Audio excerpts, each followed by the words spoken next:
Hey, gang, what's up? This is Mikey, OCD Mikey here with the very first debut of the Founders Forum. And we are graced by the presence of Mr. Mark Levinson with us, who will be joining us shortly for our first run here of Founders Forum, where we talk to founders, movers, and shakers in the industry, pioneers of the industry that and we get to ask them questions. You guys can ask whatever questions you want, and make any comments, and we will be looking at that, and we will just be taking it as it comes. So I'm gonna wait for a couple seconds, let people chalk up in the queue here. Let's see. Let's give it a couple seconds, and we'll get some more folks here before we go live with Mark, and who is joining us live from Venice, Italy. So I'm going to go ahead and add Mark in here now. Hey, Jared, good to see you, buddy. And we will get this show rolling. So without further ado, I introduce to you Mr. Mark Levinson. I got to put my mouth up here, Mr. Mark Levinson. You'd be proud of me, Mark. I got a Neumann here. No cheap stuff. Yeah. So welcome to the show. Welcome to the show. Do you have any more light? A little bit of light to put on your face? We can't really see it. I was just wondering what the hell happened here, because I thought I had more light than that. Just a second. Let me see. Hold on a second. No worries. We'll let people chalk up in the queue anyways. Welcome, Jared Golden from Chicago, my main man in Chi-Town.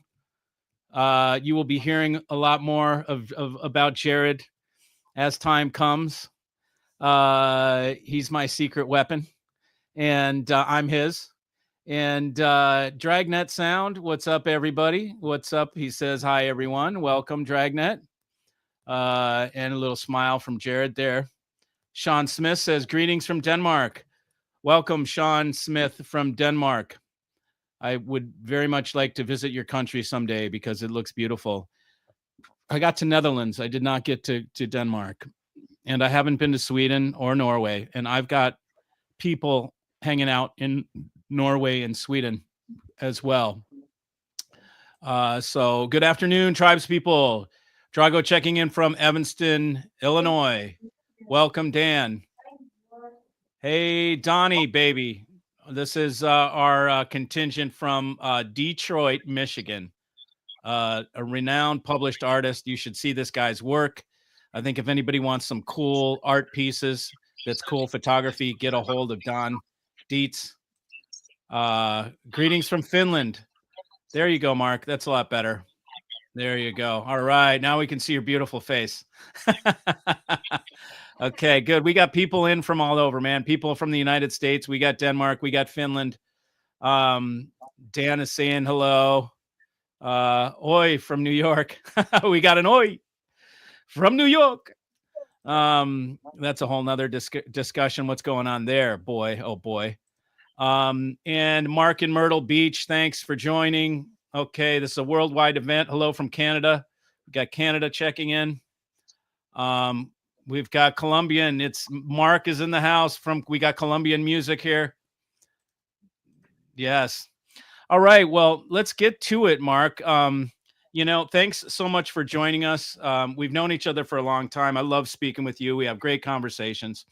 And I've always thought, a lot of times we're talking, you and I, and there's so many little gems and things that I get while we're talking that I just wish people could hear or could be present for, because you've got such a breadth of experience in this industry. And, you really strike me as a pioneer. You're one of these guys that's ahead of the curve on every single damn thing. When I go back in history, you really are able to see ahead of the curve. In many ways, people, a lot of times when you come out with your products, they don't get them. And to me, that's a great sign. That means you nailed it, right? They don't understand it yet, right? In typical fashion, you introduced me to Daniel Hertz a while back, and we will touch on Daniel Hertz later in the conversation. But at this point in my career with selling, it's more simplicity and being able to tune the system for the room, real time, is I'm starting to see your vision. It took what did it take? 5 years, or something like that, but it's starting to sink in. And anyway, so let us know, like how did this all start when you were a kid? Were you into radios? Like, how did you get into hi-fi or audio? How, as a kid? Like, let's go back to your childhood. Well, when I was 12 years old, I started taking musical instrument lessons. And I tried the piano, I was terrible. I tried the violin, I really sucked. I tried the clarinet, that was awful too. And then I just happened to try the trumpet, and it was like a fish in water. It was so much fun. I could actually play it, and I just fell in love with that, and I wanted to be a jazz musician. So while all the other kids played sports after school, I went home and I copied Big Spiderbeck solos off of records. My little amplifier. Back then, nobody cared about the equipment. We were just interested in the recording, like, oh, this is Big Spiderbeck or Louis Armstrong or whatever. What the equipment wouldn't make any difference, just something that worked. Sure. And actually, my parents got a little 12 watt per channel Scott integrated amplifier, but they could only afford one speaker. So that was it. It was a plywood box that some neighbor built that had a little speaker in it, actually a big speaker in it. And I would just come home and copy Big Spiderbeck solos, which I still can remember some of them. And then what I was mainly interested in was playing music. And then I got interested in recording because I really liked the idea of being able to record an event, record my teachers, my friends, whatever, and not so much me, but, make recordings and then try to play them back. And eventually I realized that what you played them back through was kind of important. And one thing and the other, well, actually my plan was to go to India and study Indian classical music. And I actually got to Switzerland to pick up a portable tape recorder so I could make recordings of Indian music. When I went there, I went back to the States. Was that a I Nagra? actually had no, it was a Stellavox. Okay. And actually, the visit to the Stellavox factory kind of changed me. And I decided I told my parents that I wanted to become a capitalist. Could they lend me some money? So they lent me $15,000, and that was the entire capital I had to start Mark Levinson Audio. Never had any more than that. And I just got started making equipment. And I didn't get very far until I was introduced to Dick Berwin. Dick is 98 years old today. Wow. It's his and birthday today? He's still going. He's still going, and he still kicks Yeah. my ass once in a while. He's all there. Dick Good. was one of the founding fathers of Analog Devices, semiconductor company. He's a Okay. super smart guy. Mhm. And he really, I think without him, there would be no chance that I would ever get into audio. He took me under his wing, and we had countless thousands of phone calls over many years, and he sort of mentored me and gave me a foundation in audio, a priceless foundation. And the original interest I had was to make mixers for film sound, portable mixers that people could take on location. Mhm. And we made one that was actually used at Woodstock. All the Woodstock sound went through this little mono mixer that I made. Kind of cool. Oh, wow. But anyway, at that time, filmmakers were not particularly interested in spending a lot of money on equipment. So I thought, well, while we were kind of waiting to get some orders, maybe we could build a preamplifier. So we built this preamplifier, And somebody came by the house and saw it and said, "Can I hear that?" So we played and they said, "Oh man, that's really great. A lot of people would like to buy one of those." And I thought, well, that's kind of cool. So then that was the LMP1. We made 4 pieces, and after that, we made the LMP2 in 1974, and that's when it took off. But that was only because of Dick Berwin. And Dick's platform was engineering. He said that great audio comes from engineering, and he set forth the measurements that we had to meet in order to, make the LMP2. And, that was at the beginning. Do you know what the dynamic range of the LMP2 was in 1974? No. You have an idea? Yes. I've 30 dB. The dynamic range from the whole Oh, the whole thing, from range. maximum to was 140 dB. Oh, wow. I don't know any devices today that like quiet. I mean, that was Dick. Wow. Dick said, "Look, this is what we need to do to build the finest audio equipment. You know, low noise, smooth frequency response, low distortion, low crosstalk, all these things, and then the kind of parts." And he would say, "Well, you need to use this kind of capacitor, this kind of resistor, this kind of power supply, and so forth and so on." That was all from Dick. And so I just have to say that, but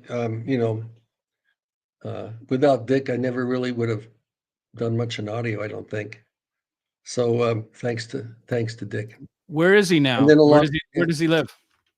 he lives in the same house he was in when I first met him, You're kidding.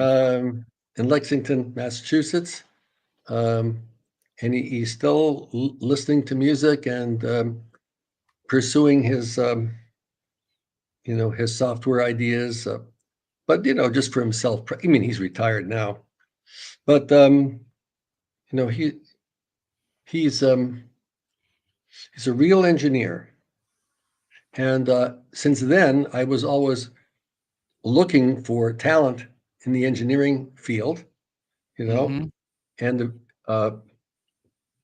John Kroll did some consulting in the early days, but we needed somebody full time. And then Tom Colangelo came. Actually, Tom was hired to sort transistors as a tech. Isn't that And, great? I love that. and he heard that we were having trouble with building these modules that John Kroll designed. They just didn't really work. And he said, one day he said to me, "Look," he said, "I think I could redesign them. I think they would work." I said, "Really? Oh, that's cool. Okay, show me. Go ahead." Mm-hmm. Well, he did. It was like amazing guy. And that was sort of the beginning of the Mark Levinson products, ML1, 2, and so forth and so on, all came from Tom Colangelo. And So before you go on, so let me ask, what's the ML1? Was that a preamp? yeah, the original preamplifier from 1974 was the LMP2. Okay. And you then made came out with, how many of those did you make? The LMP2? in the end, probably over 1,000. Oh, okay. So the LMP1 was kind of or LMP1 was the kind of the test run. You did 4 of those, and then LMP2, and that was you production with LMP2, first big production piece. Right. Well, I mean, we were building these things by hand in the basement of my parents' house. You're kidding. Wasn't any such thing as a factory. They were just, Point to point wired, no circuit boards? well, actually, yeah, they were actually point to point. We actually drilled holes in fiberglass and swaged in contacts and wired from contact to contact. Oh, wow. Wow. It was insane. Bravo. Yeah. That Wow, was that's totally, amazing. totally handmade in Yeah, house. for real. Yeah. Yeah. Okay. And then, Well, so that took off, LMP1 took off, then ML1, that prompted the ML1. And the then you're kind of JC2, up and running. the first preamplifier with no tone controls was called the JC, 1. No, JC2, was it? Can't even remember now. I decided it was good to give engineers credit, so I put JC for John Curl. But that was just for a short time, and then the ML1 took over. That was Tom Colangelo's circuits. And we started the ML series, ML1, ML2, and so forth. So do you remember the first audio show that you attended with your products? The first audio show that I can remember was, I think back then, it might have been an Audio Engineering Society convention. The Consumer Electronic, the CES hadn't started then, I don't think. And it was an AES show. And I went out there with this insane mix of Dayton Wright speakers. I forget what the hell we took out there. And at one point, this guy came in the room, and I didn't know who he was. I was ready to throw him out. Mm-hmm. And a friend of mine stepped in between me and him and said, "Oh, Mr. White, please come in." This was Burt White, who at that time was sort of the dean of audio reviewers. You know, he put Dolby on the map, Tascam on the map. He was super, super powerful guy. And I was ready to throw him out because I didn't know who he was. And this friend of mine, Fred Lane, he stepped in between me and, "Oh, Mr. White, please come in," you know. So Bert took a look at that LMP2 and he said, "Your speakers are backwards." I said, "What do you mean?" "Well, the violins are supposed to be in the left, but they're in the right." So we checked and he was right, you know. So, "Oh, excuse me." But, so later that day, I was in the restaurant at the hotel by myself, and I saw Bert at a table. Now, Bert was a big guy. I mean, he was like super fat. I'm talking enormous. Was and he he was eating a steak intimidating too? Yeah. he was huge. He was eating a steak about this thick. I mean, and he said, "Hey, kid, come over." So I joined him at his table. He said, "I like that preamplifier you're making. That's a nice preamplifier. You know what? I think I'm going to put you on the map." Wow, said, just like that. He said, "Yeah," and he did. One article that he wrote put us on the map. I could never thank him enough for his kindness. I knew nothing about anything. I was basically a jazz musician. What I was doing. Anyway, he wrote this article, and at the end of the article, it said, "Monetary considerations aside, the premier choice." Wow. Now, what is the story? I think you told me that was like twice. Wasn't your main competitor a Macintosh, and this was twice the cost, and it was a half din or something like that? It wasn't a competition. I mean, Well, Macintosh was a the great closest brand, thing. Yeah. but their most expensive preamplifier then was $350, and the LMP2 was $4,000. Yeah, right. So, What did it offer that nothing else offered? What was its hook? well, I guess first of all, the sound. People listened to it, and they decided they wanted it, and it looked great, and it had tremendous specifications, and it was obviously very well engineered. It was kind of a work of art, and it was handmade work of art. But I think people just like the sound. I mean, that was the main thing. People would listen to it and go, "I want one of those." Yeah. That's all. I Yeah. mean, that's pretty much it.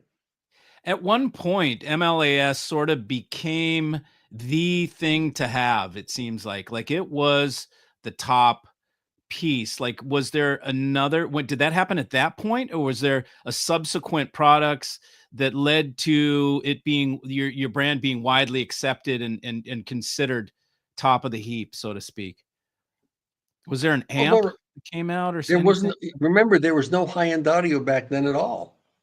You're kidding. I mean, we started working with different audio stores in different cities and put together this network of retail stores and distributors around the world that were very enthusiastic about Mark Levinson equipment, and it just sort of grew organically we were mainly in our 20s and 30s. I was in my early 30s.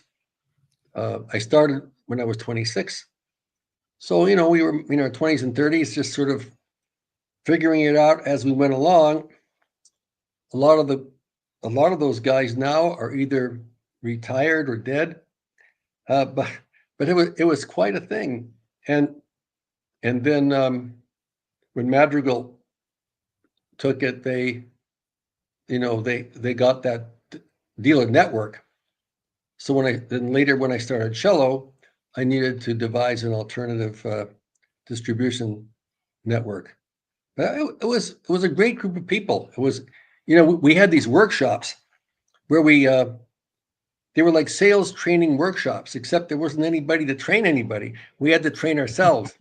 So Mm-hmm. we developed this system where, don't forget, we had people from different cities in the U.S., Florida, New York, California, Texas, all over the place, and then Hong Kong and Taiwan and Thailand, Japan.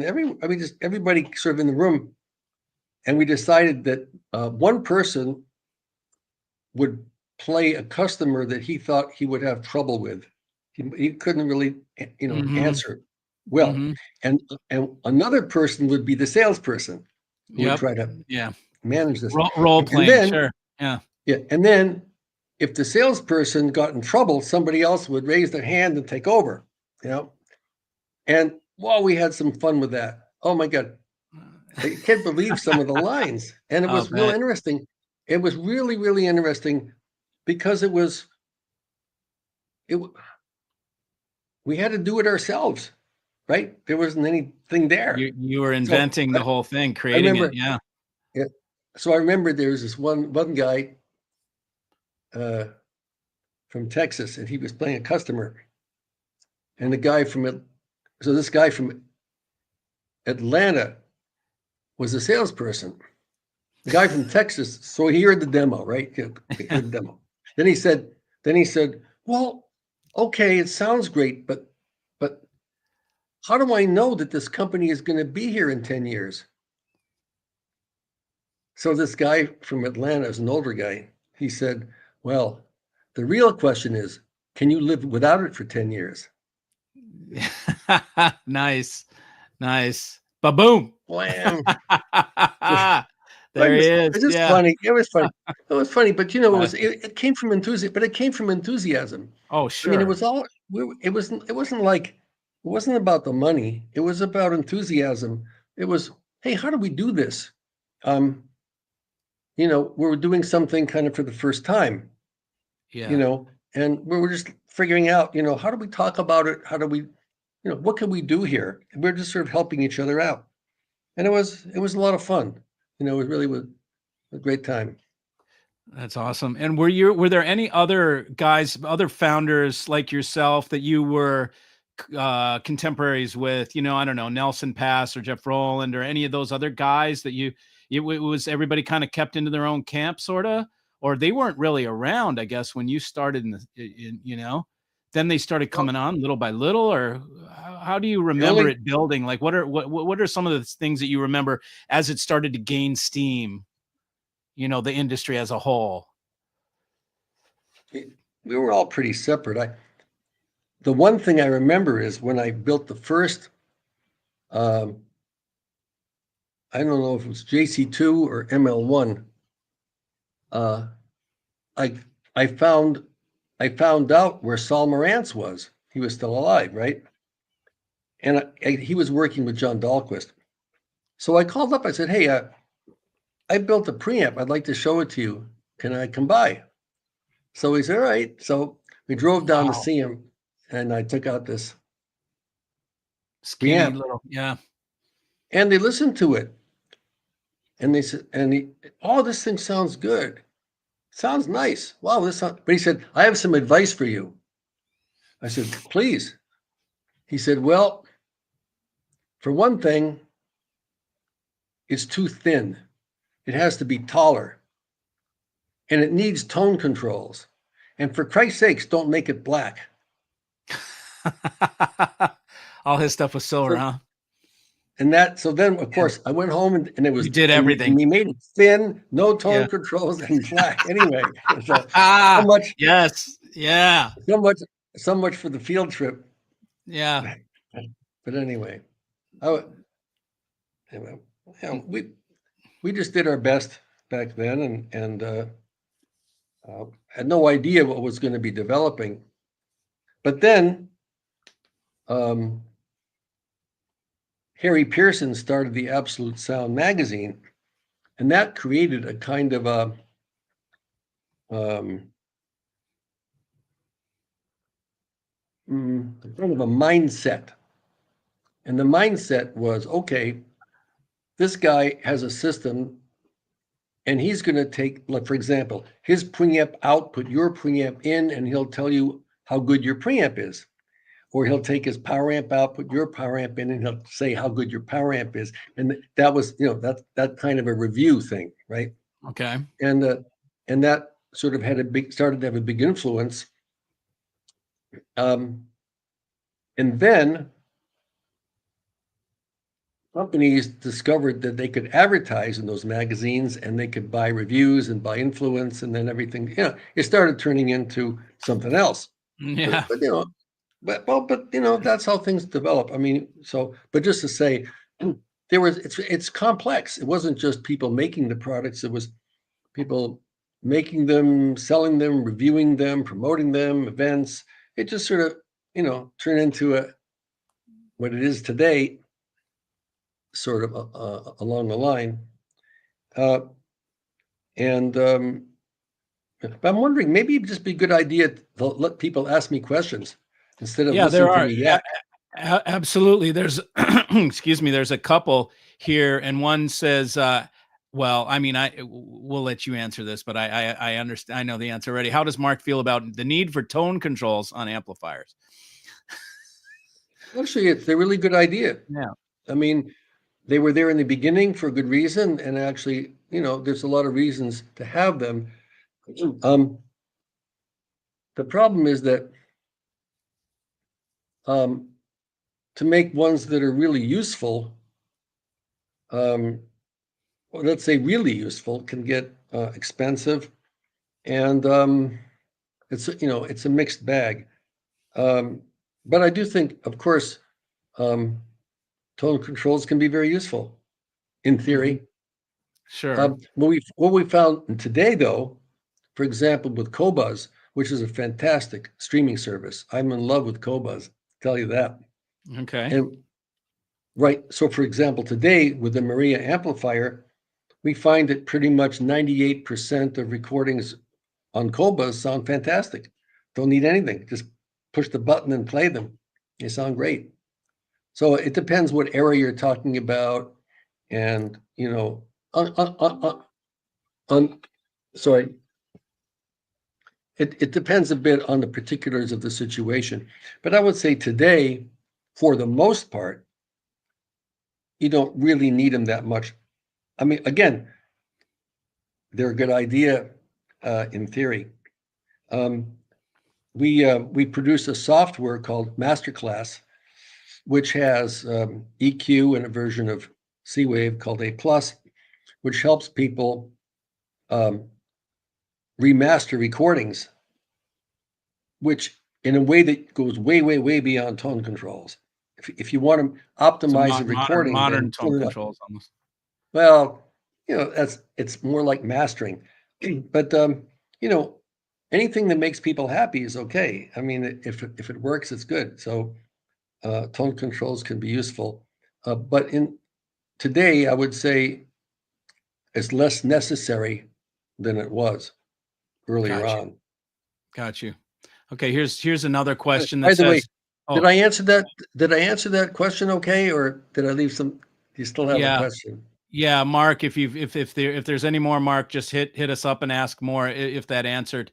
Meanwhile, we'll go to another question, Mark, which is someone saying, I read the TAS back during the 1970s and thought Harry Pearson always pitted the ML amp preamps against the ARC tube preamps, such as the SP3 preamp. Did the tube versus transistor debate begin then?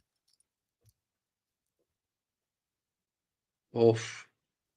It's a loaded Well, one. well, first of all, one question is tubes versus solid state. But the other one is the politics. Because what absolute sound introduced into the audio world was politics, alliances, and you know, I mean, in theory, magazines are supposed to be impartial, right?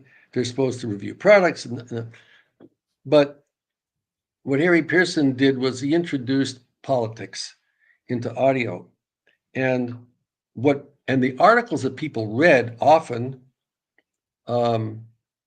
basically expressed his own.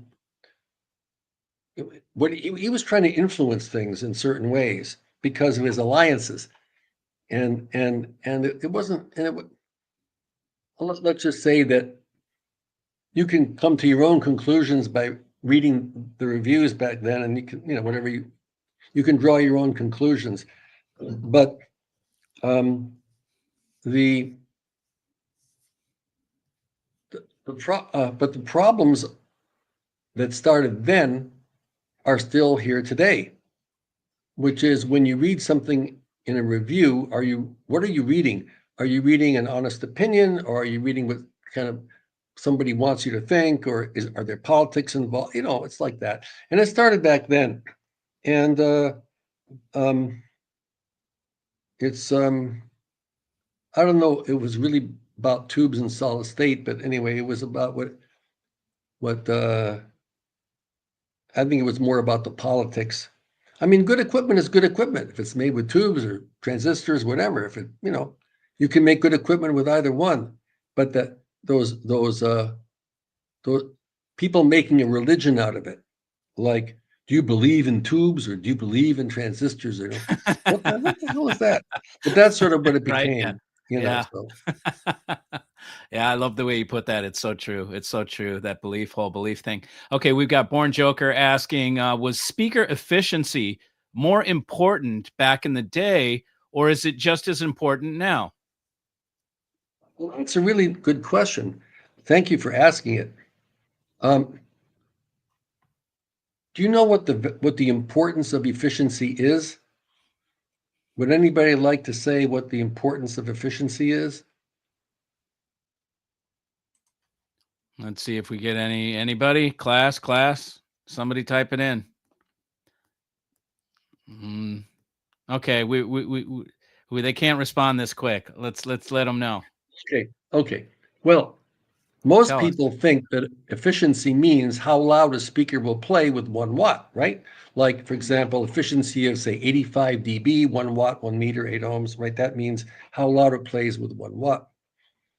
But efficiency has another importance, which is that there are only two things you can do with the output of an amplifier.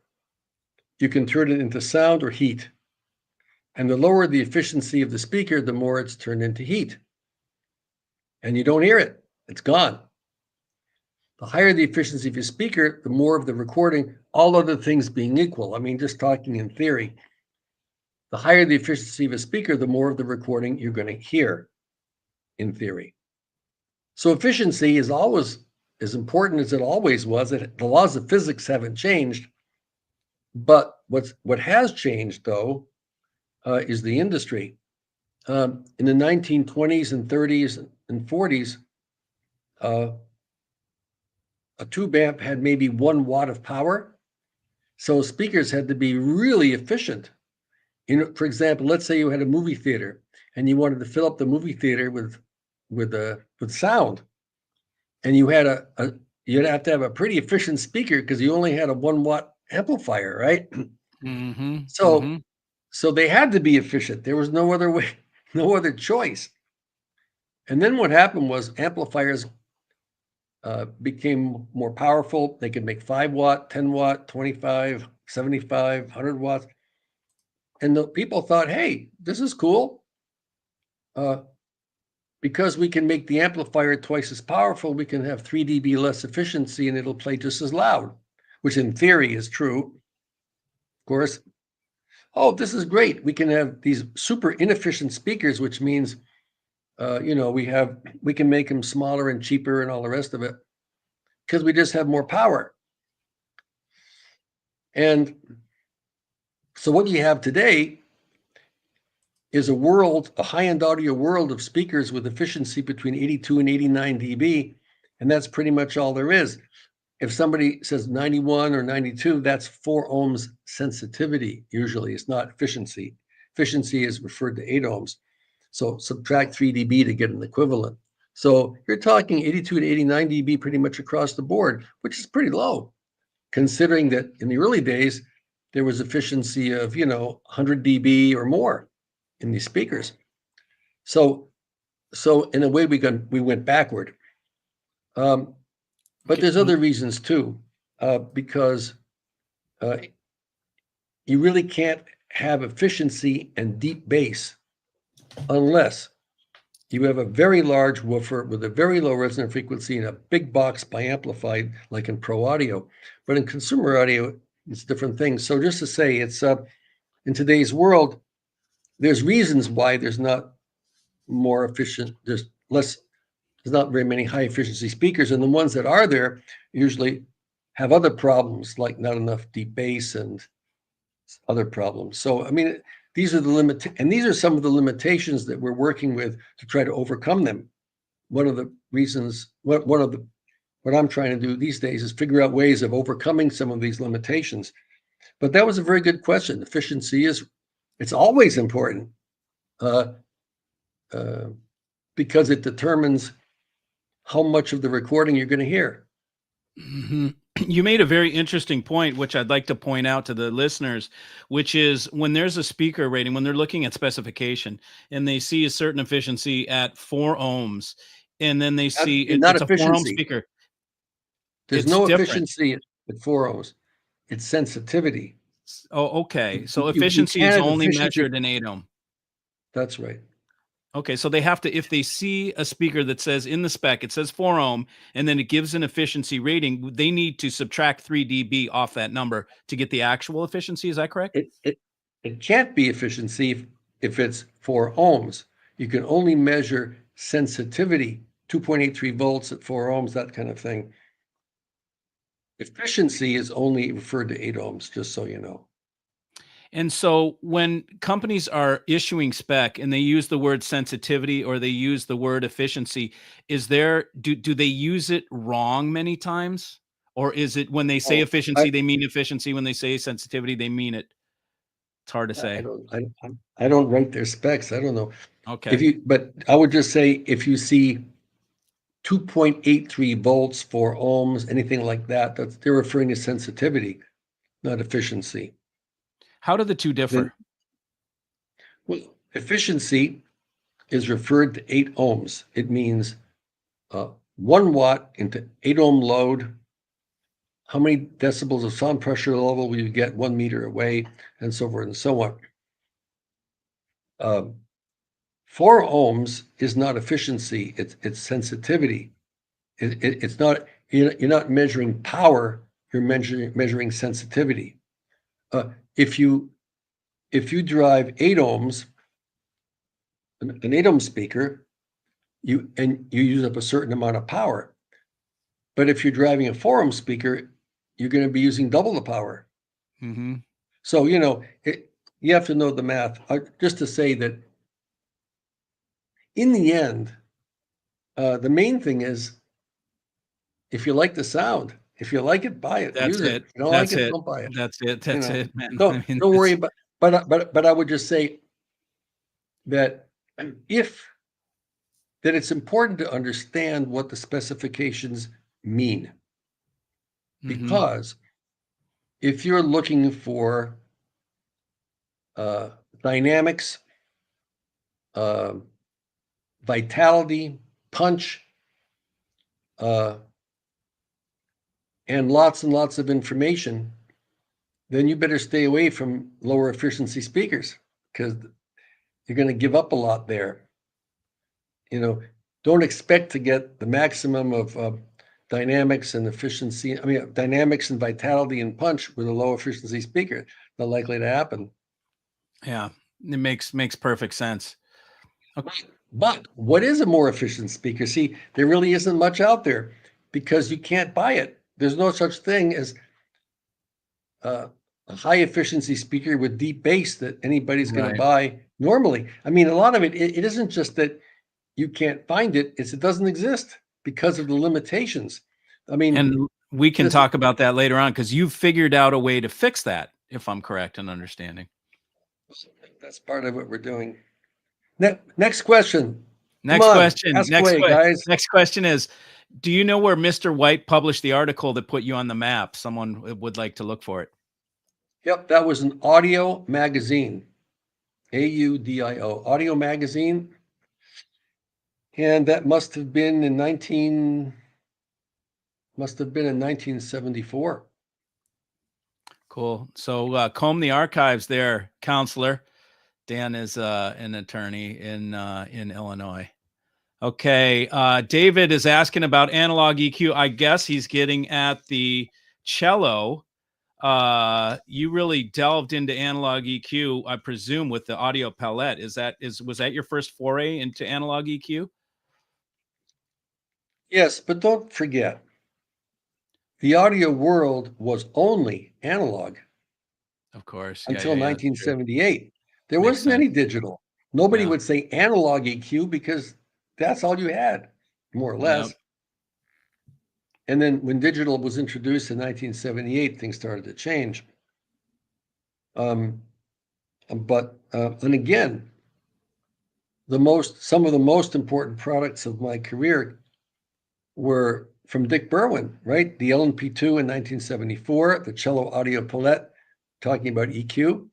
That was from Dick Berwin in 1984. And now C-Wave technology. Anyway, just to say Dick was, behind all of that. And what Dick Berwin introduced is still not understood. One of the things he introduced was the importance of frequency response. And today, people still don't get it. For example, why do cables sound different? Anybody want to answer that? Why do you think that cables, especially speaker cables, sound different? I can make a guess. Well, Because they're changing the well, electrical property, the load on the amp. because you're changing frequency response. Maybe Hmm. 0.1 dB here and there, maybe 0.2 dB here and there. And it's hard to measure that. You really need good test equipment to measure that well. But you can see these differences. Don't forget, the amplifier has a source impedance, the speaker has a load impedance, and the cable goes in between. It's a very complex equation. And you can get these little tiny differences in frequency response. And then people think, oh, wow, this is a magic cable. What they really are hearing is a little difference in frequency response that they like. And that's fine. But they think it's the magic cable, but actually it's just changing the frequency response. I'm not saying that's the whole ball game, but I'm giving you an example of the importance of frequency response. Mm-hmm. And a lot of times what people are hearing or responding to are changes in frequency response, but they don't know that that's what they're experiencing. But this is all coming from engineering, and it doesn't change with time. These are the basic principles of audio, of what we hear. Frequency response is the most of all the parameters, as Dick Berwin said. Frequency response is the most important, as you'll find out the more you look into it. Okay. Got another coming up here, or another one on deck, which is from Revelry, and he's in Seattle. He's a musician. Question for Mark, and a Boeing engineer, by the way, aerospace engineer. Question for Mark: why does PCM have problems? It seems to flatten the soundstage and thin the sound. Do you have specific details of why? I love you. That's the best question of all. There you Who paid go. you to ask that? Took an So, engineer. first of all, um, I'd like to refer to this as the digital audio problem, and which, in my opinion, There you go. is the most important problem in music reproduction today. And I've spent 30 years working on this. And so when I answer your question, um, it's because um, my company is the only one that can explain this, measure it, fix it, and we have a patent from the US government on this. And if you want a copy of this report, it's called the Daniel Hertz C-wave neurophysiological test report, and it's you can download it from our website. But there's a 59-page report that addresses this. What we found out is that the problem with digital audio is not really an audio problem itself. In other words, you can't measure it with audio test equipment. It's the way the brain responds to a non-continuous waveform. Analog is based on a continuous waveform, right? That's obvious. Sine And wave. if imagine you take an oscilloscope, you know what an oscilloscope is? It's like a TV screen. You see the waveforms on the scope. So look at an analog generated sine wave. It's continuous. Now look at a digitally generated sine wave. It's not continuous. It's like sample space, sample space, sample space. And it turns out that the brain doesn't like that. And using health diagnostic equipment, we can measure that everyone has a response, a negative neurophysiological response to this. Essentially, digital audio creates stress, hyperactivity, and anxiety in the brain. That's what it does. And you can see the proof. It's objective. These are measurements, and you can see them if you download this report. And so the question is, is it that digital audio is making a sound, or is it the fact that we're stressed and we hear differently? Is it the chicken or the egg, you know? But we developed a technology called C-wave, which stands for continuous wave, which is an algorithm that basically fills in the spaces between the samples so the brain responds as to a continuous waveform. Going back to the scope, so you have the screen, you can see the analog waveform is continuous, the digital waveform is not continuous. And if you turn on C-wave, you'll see these leaves of grass superimposed. Like that's what a finely tuned reverb algorithm looks like, superimposed over the waveform, and the brain locks onto that, and it feels that it's a continuous waveform. It's almost inaudible. It's very subtle. It's not a sound effect. It's basically restoring the waveform so that the brain feels it's a continuous waveform. Imagine you have a pure analog tape, you want to make a digital copy. Well, every engineer knows that any digital copy is not going to sound exactly like the tape.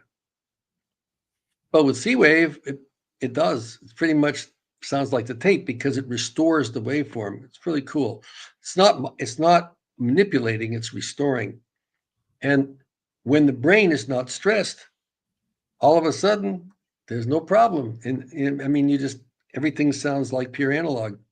But it's not by creating a sound effect. It's by restoring the waveform so that the brain responds as to a continuous waveform. Did I explain that okay? Did I? Yes. Yeah, absolutely. Yeah, you explained it very well. I mean, Okay. if anybody has any So questions, yeah. now, don't forget that you might be hearing other things. For example, recordings are mastered differently. If you're comparing an LP with a digital recording, they might have made different mastering for it. a lot of the times that's the case. You don't know exactly what you're hearing unless you really get into the engineering. But I mean, as far as I'm concerned, digital audio is a plague. It kills emotion. That's what stress does scientifically. See, stress stops emotion. Well, two problems of stress. One, stress lowers the immune system. That's not very good, right? That's the precursor of illness. But stress stops emotion, and music is emotion. It's not sound. If you don't feel anything, it's just noise. It turns music into wallpaper. Look, in the early days, people would have 10 or 20 LPs and be happy. Today, you got 20,000 tracks and you want more because no matter what you do, it's not really working. And that's because digital audio has screwed Yeah. everything up and you don't Mhm. know it. And you keep on spending more and more and more money for what? So that's never going to get better unless you solve the problem. And that's what C-Wave is here to do. And C-Wave is the new audio. We've had PCM digital audio for 50 years. It never worked yet. Nobody's ever loved it. Mhm. Face the facts. This industry is living in denial. It's fine. It's fine. No, Agreed. it's not fine, guys. Why don't they just admit it? No, it's fine. Here, spend more money. Spend 50,000, 100,000. It's fine. No, it's not fine. It never was. Nobody wants to admit it. Mhm. And we're calling it. We're saying it's not good enough, and now we can make it better. And we hope to license this to the industry. And people are wondering what the hell it is. But when you find out what it is, you understand that this is real stuff. And there is a solution. And it's really easy to implement. And we can make it better. And Mhm. this is the cool part. We can fix it. You can have the convenience of digital with a pure analog listening experience. Mhm. It's And you just starting. and you feel a little different about DSD, correct? DSD doesn't exist. There's no such Well, thing. single bit conversion.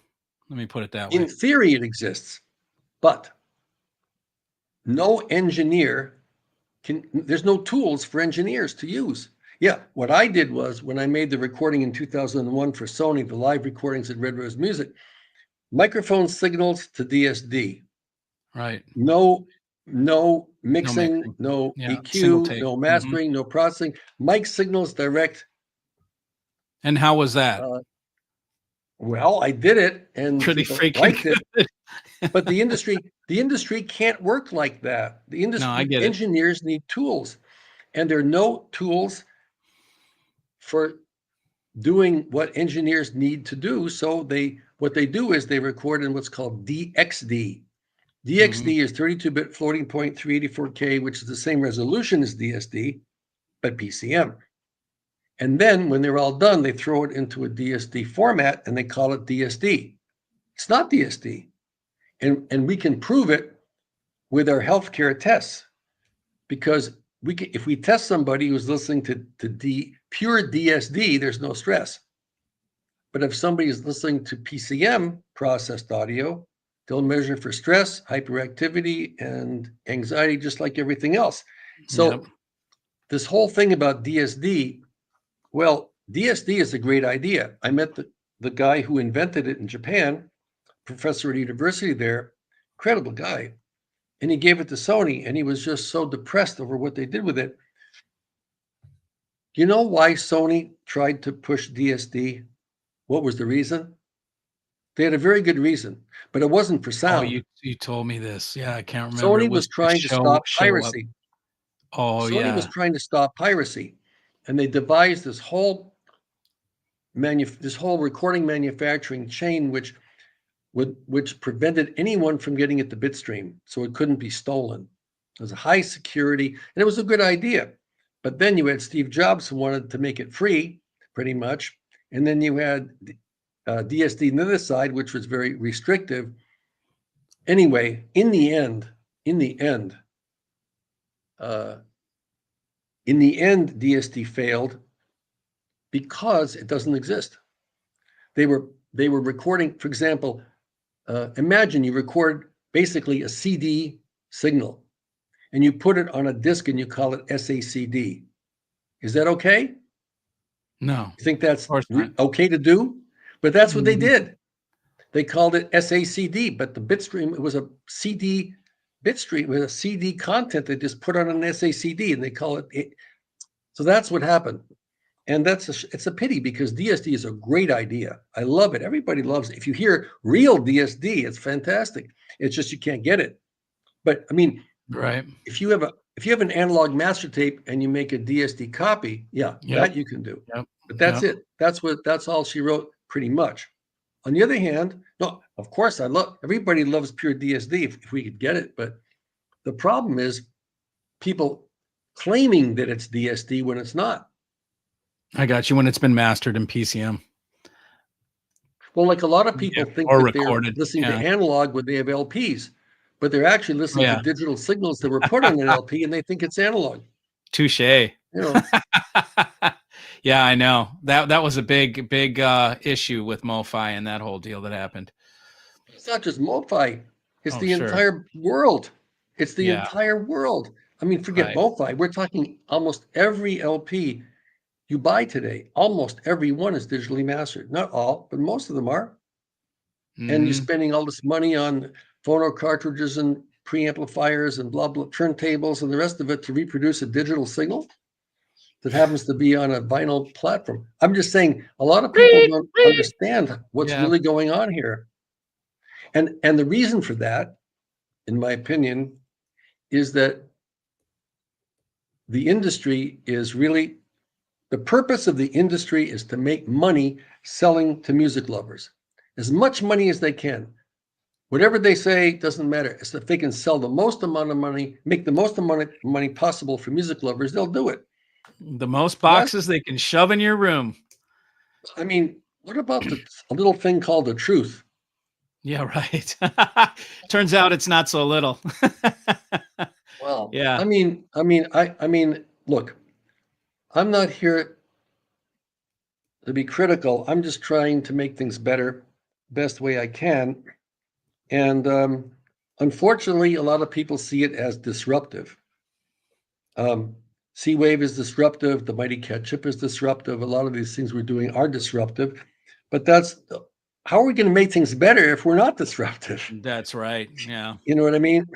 That's pretty much. But that's from the beginning. I mean, the LMP2 was disruptive in 1974.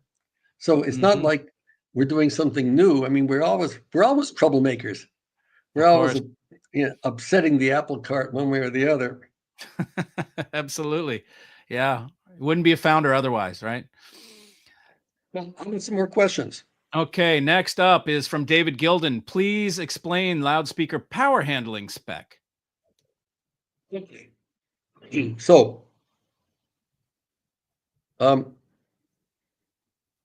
power handling means how many watts of power a speaker can accept before it distorts, right?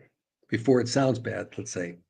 Mm-hmm. So, and this depends on how loud you want to play.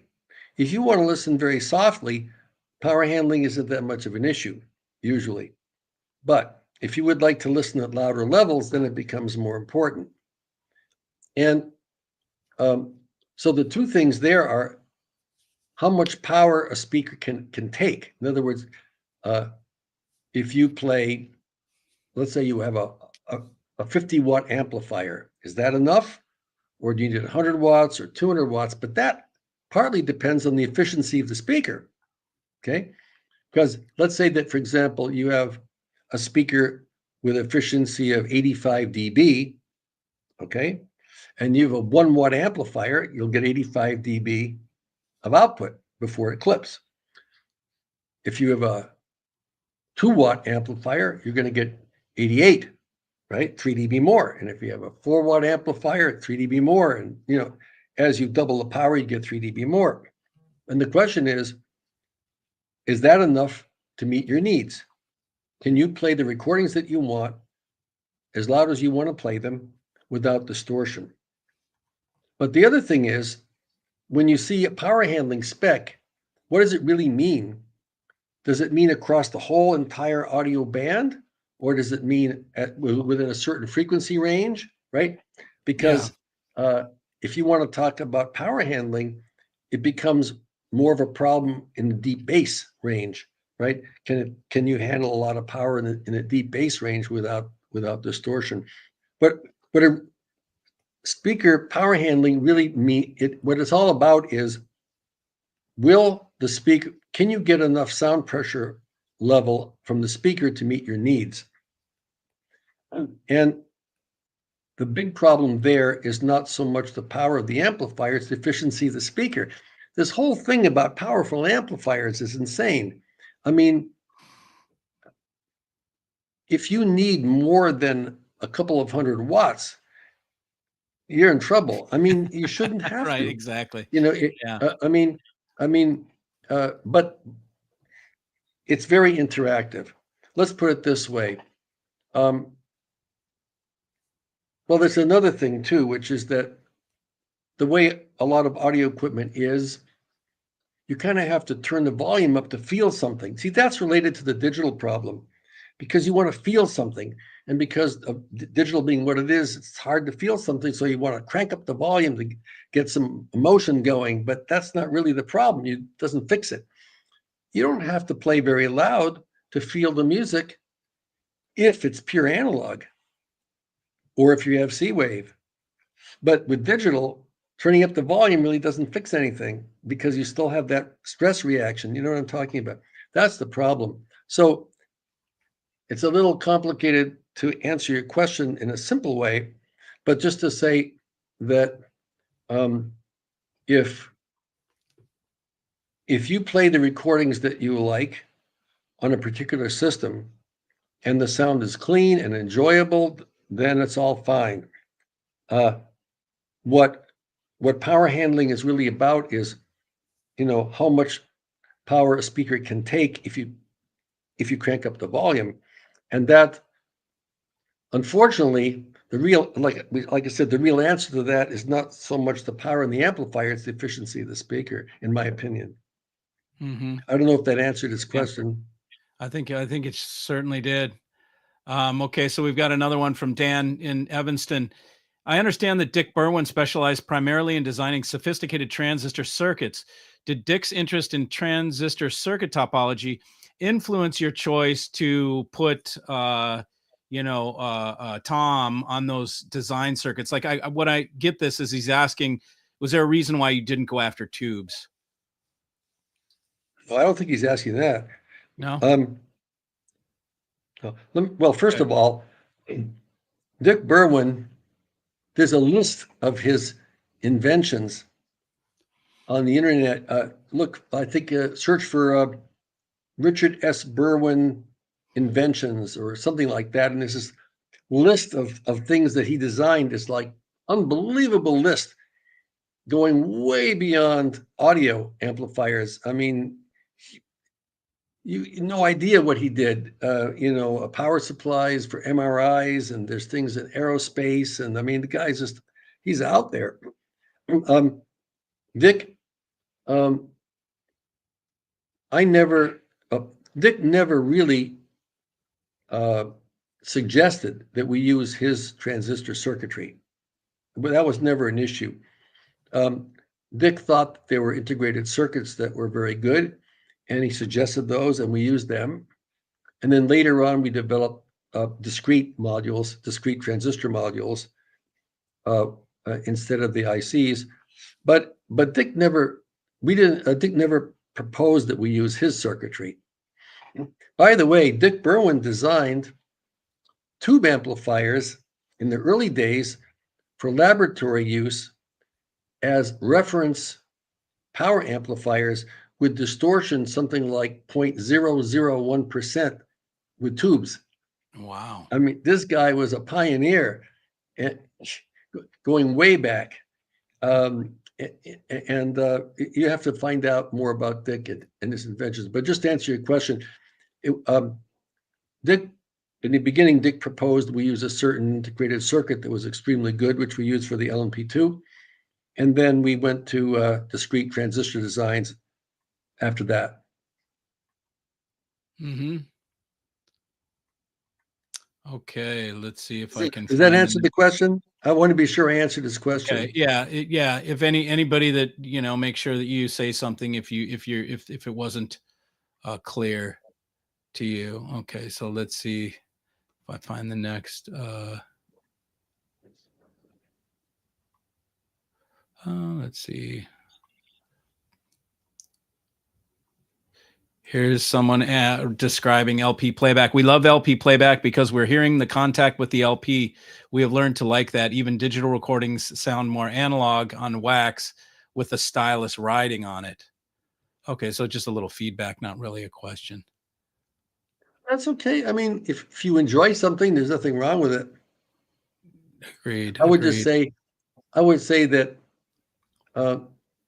again, going back to my roots in my childhood, the most important thing is the music itself, the artist, the repertoire.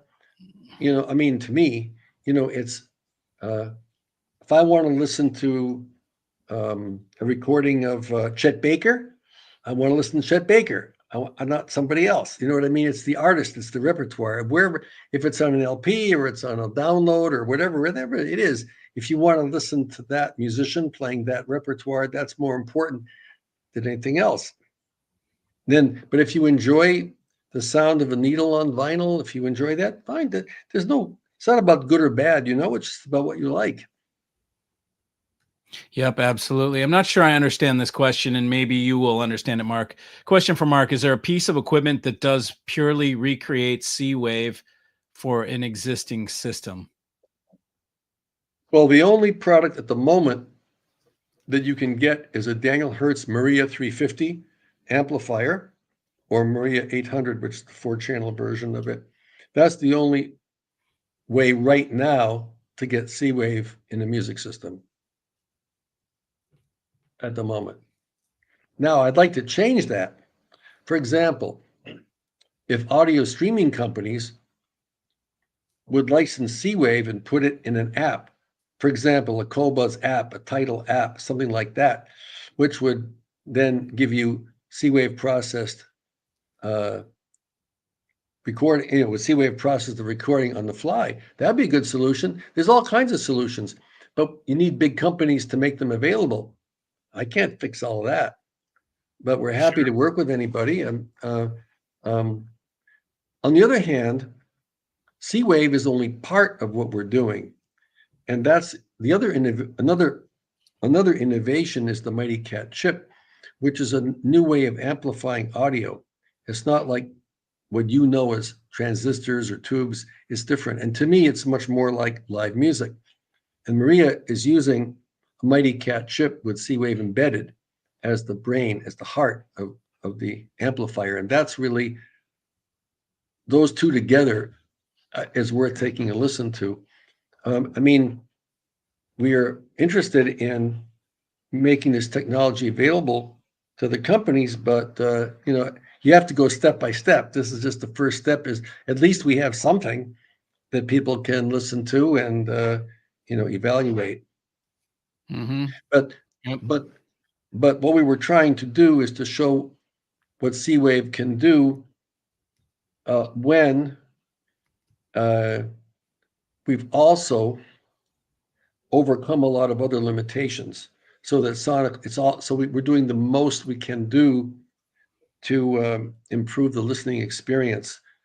So C wave by itself is subtle, and it's not a sound effect. We do make a software called Masterclass, but the problem with that is that it only runs on earlier Macs. Apple changed the operating system and they made a big mess out of things for us. We can't really, right now at this time, we don't have a version of Masterclass that runs on the newer Macs. So people are getting older Macs and making like a mastering station with Masterclass and making recordings, and then they can put those versions on whatever player they want. That's what some people are doing, and it's a way of doing that. And we have an app for Windows 11 PCs, which C-Wave enables all the outputs of that. If you want to use a PC as a source, that's mainly for gamers. because gamers play for hours and hours and they get stressed out. And so C-Wave enables gamers to play with better, faster, and longer without getting so wiped out. But I don't know. You could try it as a music source and see if it helps you too. It's for sale on the Epic Games store That's cool. as an app. Here's someone asking, how does C-Wave work with my music files purchased?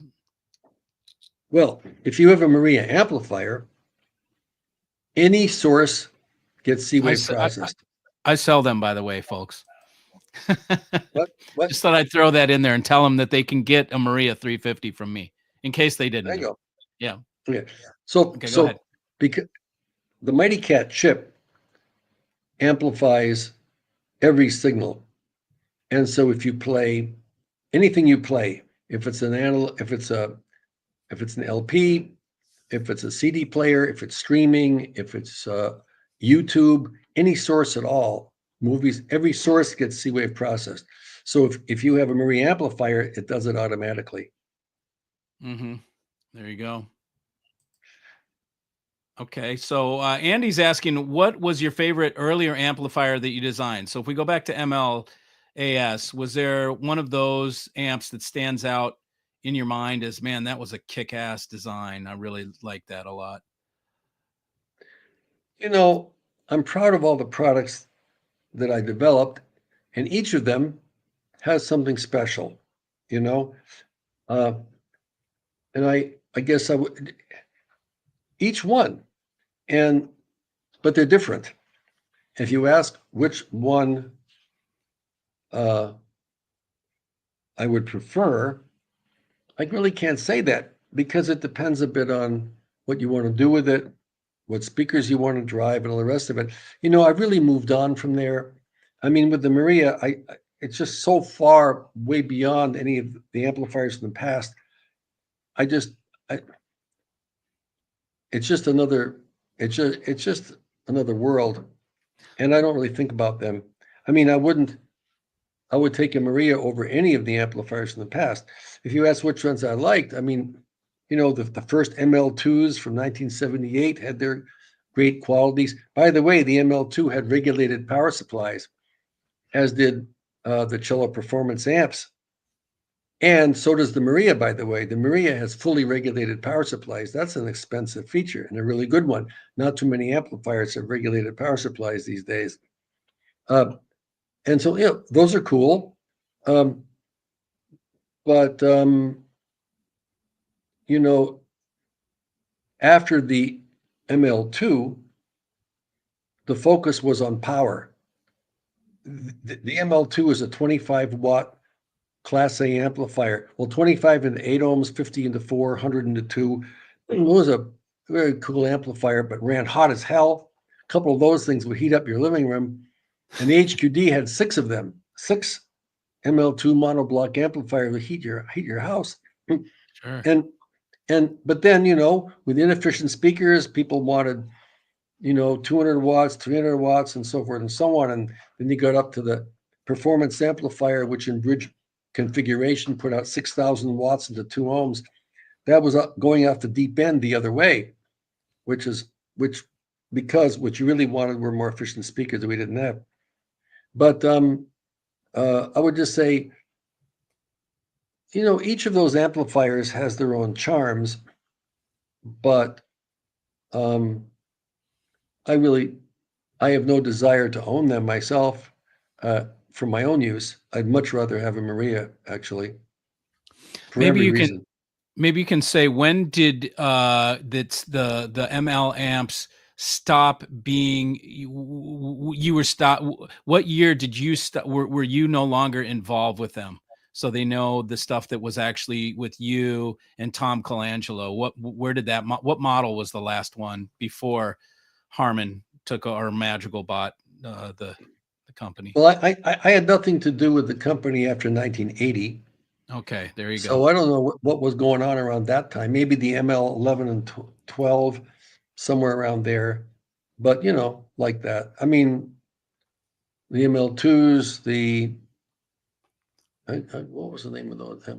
I forget now. Anyway, I'm sorry, I can't remember all No, that's all right. the models. That's all right. chronologically. basically. I mean, but look, there's a lot of good amplifiers out there. Um, and whatever one you like is fine. Whether it's from me or somebody else, it doesn't matter. As long as you like it, it's fine.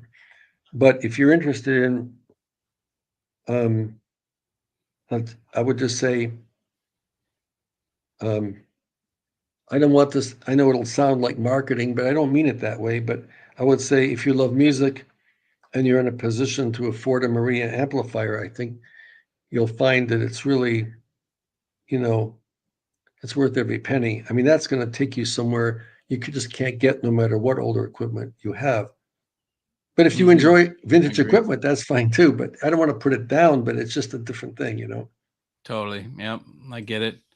Here, Dan asked, besides Dick, who were there other engineers in the day that influenced your product development besides Curl, Colangelo? Well,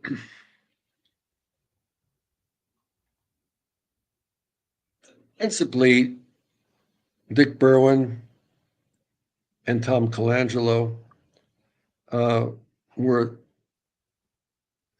the principal engineers for electronics. But I've been working now uh, for many years with Daniel Hertz, and I'm so deeply into that. That's my world right now, and it's a little bit hard to go back in time and think about, the thing back then. Uh, um, Tom Colangelo was an incredible person, great engineer. He was like a Van Gogh, a visionary, very special person. And his right arm was Paul Jason. Paul's a great guy. Mm-hmm. Spent 10 years at Mark Levinson, 10 years at cello, and then 24 years at viola.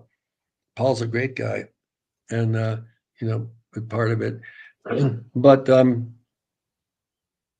since 2007, I've been developing new technology.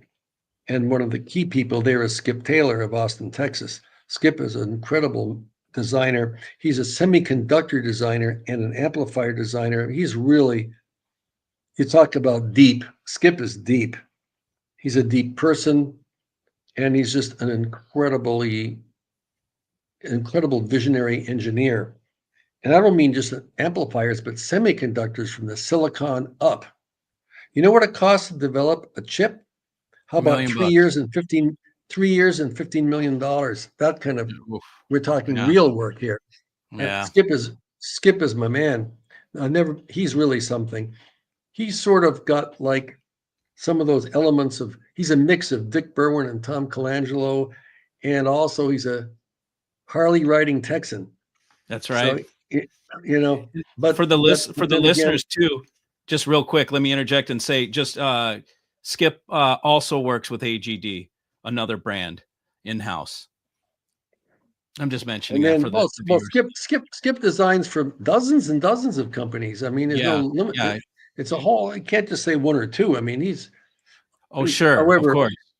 however, He's the Skip leading. introduced me to Mike O'Neill, a speaker designer who was head of engineering for Electro Voice, and Mike Mhm. came up with the Dan Hertz speaker technology in the beginning.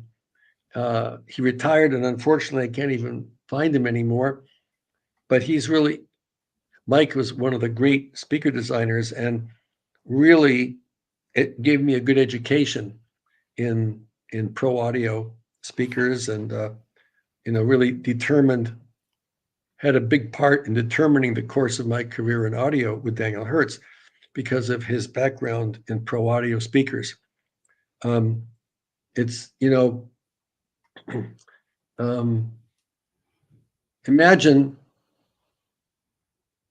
deciding to build a car. What are you going to build? You want to build a family sedan, or do you want to build an F1? They're two different things, right? And most people are building family sedans. That's what they're doing. If you want to Mhm. build an F1, you better get the right people, because building an F1, you need people who know how to build that kind of car, right? That's a whole different deal. And I wanted to build F1s. I needed people who knew how to do that. And that's a different thing than high-end audio, right? It's just different. And it's they're both good, but they're different. Sure. Yep. I got you. Someone's asking, Michael Campbell's asking your thoughts on current Class D versus AB amplification.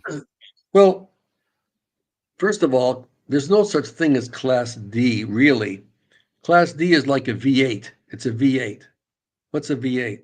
Is it a Ford V8? Is it a Ferrari V8? What what is it? It's an idea. It's a concept, right? And people hear the Class D chips that are available, and I can't really comment on them because I don't use them. But Mighty Cat does use Class D, but that's not all it is. But to me, it's not really important what the name on it. It's what's important is what it is. And the Daniel Hertz Mighty Cat chip is really a new deal, but I wouldn't call it one thing or the other. It's itself. You can get good sound from all kind of ways. You can get good sound from an AB amp, a Class D amp, whatever vacuum tube amplifiers. You can get great sound from almost anything. But I've never heard anything like what Skip Taylor did with Mighty Cat. That to me is another. But the problem with that is it's too good. It's too low cost. I mean, here you got a chip 1 inch long that replaces the DAC, the preamp, the power amp, and the interconnect cables. You think the industry likes that? You know, stores want to make money. They want profit centers. They say, well, what interconnect cables do you use? Oh, we don't need them. We don't use interconnect cable. What? What DAC goes with it? Well, we don't need a DAC. Oh, that's another profit center down the tube. I mean, they want things to sell. And when this chip is so good and so low cost that it wipes out those profit centers. Magazines want advertising. You think they're going to rave about a chip that then, it eliminates the advertising for cables and DACs and what? I mean, nobody. It's too good. It's actually, this is the problem, is that the industry is geared to more and more expensive products that are all using the same technology inside. 50 years old, 1960s, 1970s technology. They just make more and bigger, heavier, more expensive models, but it's supermarket pasta inside. So, along comes Mighty Cat, and it really is very disruptive. Apart from C-Wave, is the fact that,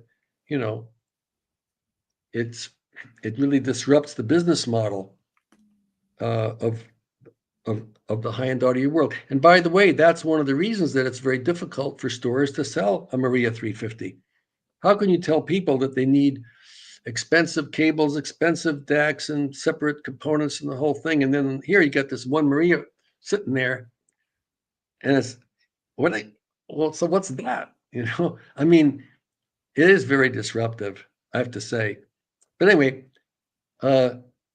this whole discussion about Class D, Class AB, the question you asked, I understand it's a good question, but I would suggest you take a listen to Maria and tell me what you think there, because that's another thing.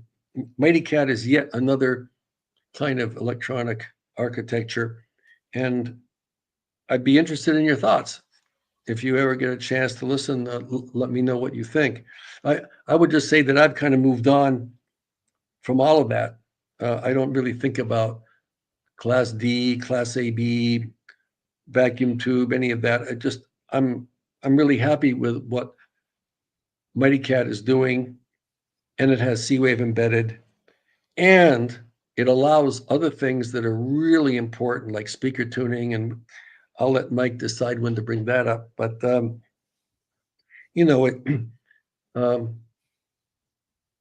I've spent the last 15 years trying to make things better, and there's a whole list of stuff that we're just now starting to bring to market, just starting.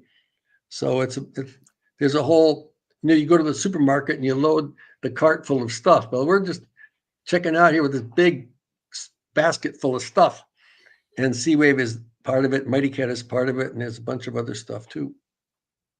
Yep. That's great. Quick question, a follow-up question. A lot of streaming masterings are dynamically crushed. Doesn't seem like C-Wave can fix that. Doesn't it mean the mastering is the problem? Well, recording and mastering, not necessarily mastering. You're absolutely right. C-Wave doesn't have anything to do with that.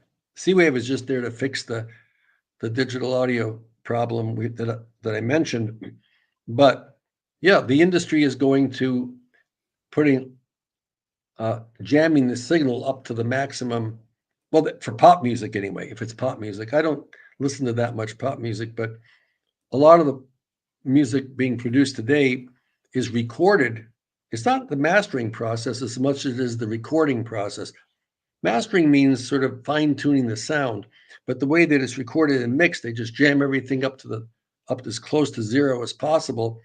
And you're right. I mean, that's a kind of recording that is being done to get the loudest possible sound out of really low cost playback equipment. In other words, imagine that the soft sound is here and the loud sound is here. So this is the loudest you can play. So the soft stuff is down there. But if you want to grab attention, you want the soft stuff to be up here so it's louder so you can hear it. But you can't go above this because that's the maximum. So you just jam it all into this range so that there's no real, everything is jammed up here. So it's loud and it gets your attention, but it doesn't sound natural. But they don't care. All they want to do is make it loud for the mass market. It's not about really, music reproduction so much as it is about, selling things, just mass market audio, making wallpaper. But I mean, there's different schools of recording, and don't forget that 50 years ago, a very small number of people had music systems. Today, it's all over the place, right? It just exploded. But they're different. And now you got millions and millions of people listening on earbuds or headphones or little Chinese plastic speakers this big. It's totally different from having a high quality audio system in the home like we're talking about. It's really different. And a lot of the recordings that are made today are made to sound a certain way on mass market playback devices. And we're talking about, higher performance electronics and speakers and so forth and so on. And there's two different worlds there.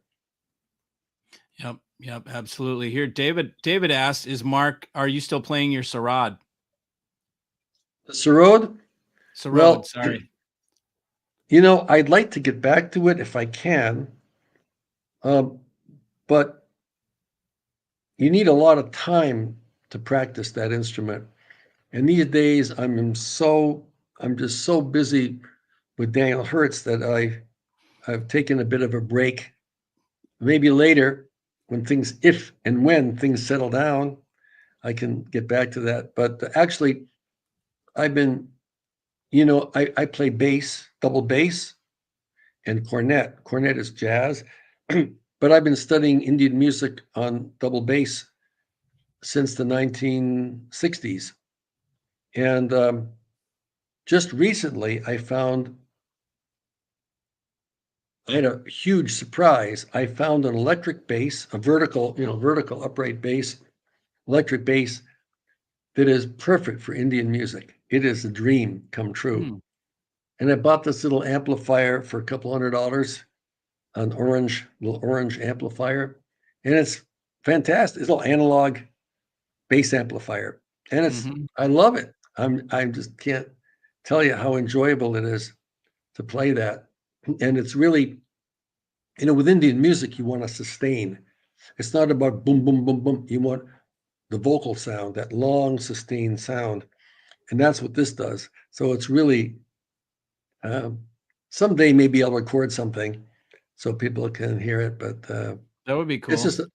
It's my personal, these are my personal passions. And that's I would have to say what I really love the most is playing instruments. That's what I get. If I really, that's what makes me excited the most. Yeah. I'm the same. Listening to live music, I love sitting, and I can be any kind. I can just sit in front of one person with a guitar or anything, and I'm just in heaven, you know? How's Michael, by the way? The Michael isn't that Leck, Yeah, yo, I see him all the time. He's here in Venice now. He's excellent. playing.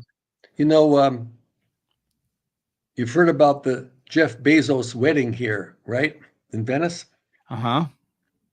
And so one of the hotels that those people were staying at was the Cipriani, and he was Mhm. playing cello in the morning in the garden of the Cipriani. So I went to go listen to him a couple times last week and just hear him play. He's such a great musician and a great person, and he's Yes. so helpful to me. He has such a big heart, and um, uh, I love Michael. He's and he also is really helpful with speaker tuning. You know, it's good to have somebody with you, you know, Yeah, who hears well, and you can sort of, you know, bounce for off each sure. other. Yep. And he really been helping us with the Anton tuning, for example. Mhm. That's great. It's great. Somebody else asked, thoughts on dynamic drivers versus panels. Do you have any thoughts on that? Sure. Well, you know, in the beginning, I was very taken with electrostatics. You know, those. Remember the HQD system, the first Mhm.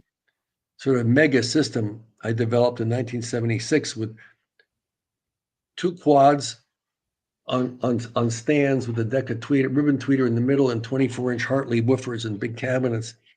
So I amplified. Well, there's a reason we used electrostatics because, you know, uh, planars have their charms. But the problem with all of them, but it depends what you want to reproduce. The problem with them is, first of all, they're all very inefficient and they have no dynamic range. If you want to listen to female vocals in an acoustic guitar, it's probably okay. But if you have any kind of percussion, any kind of dynamics, forget about it. They can't do it. They just can't. It's just the math is just not there. So it depends what you want to listen to. If you like the way they sound, use them. Uh, I, but I would just say it depends what you're looking for. Um, if you if you want the freedom to listen to music that has a lot of dynamics, then you really probably are never going to get that to happen with planers. Mhm. Although Yeah, makes I sense. love, but that's one of the things that we're doing now. For example, with the Anton speaker, is getting that kind of transparent, no box sound that you get from the best electrostatics and planers. Just it sounds like the music is in the air. You know, we're getting Mhm. that plus the deep bass, plus the dynamics, plus all of that. That's what's going on with the Anton there and the Amber Midnight. But so we love, in principle, we love what planers are good at, but we'd also like to get a lot of other things that they don't do, like Right, have high sure. efficiency, deep bass, wide dynamic range, smooth extended high frequency response, point source imaging, and all the rest of it.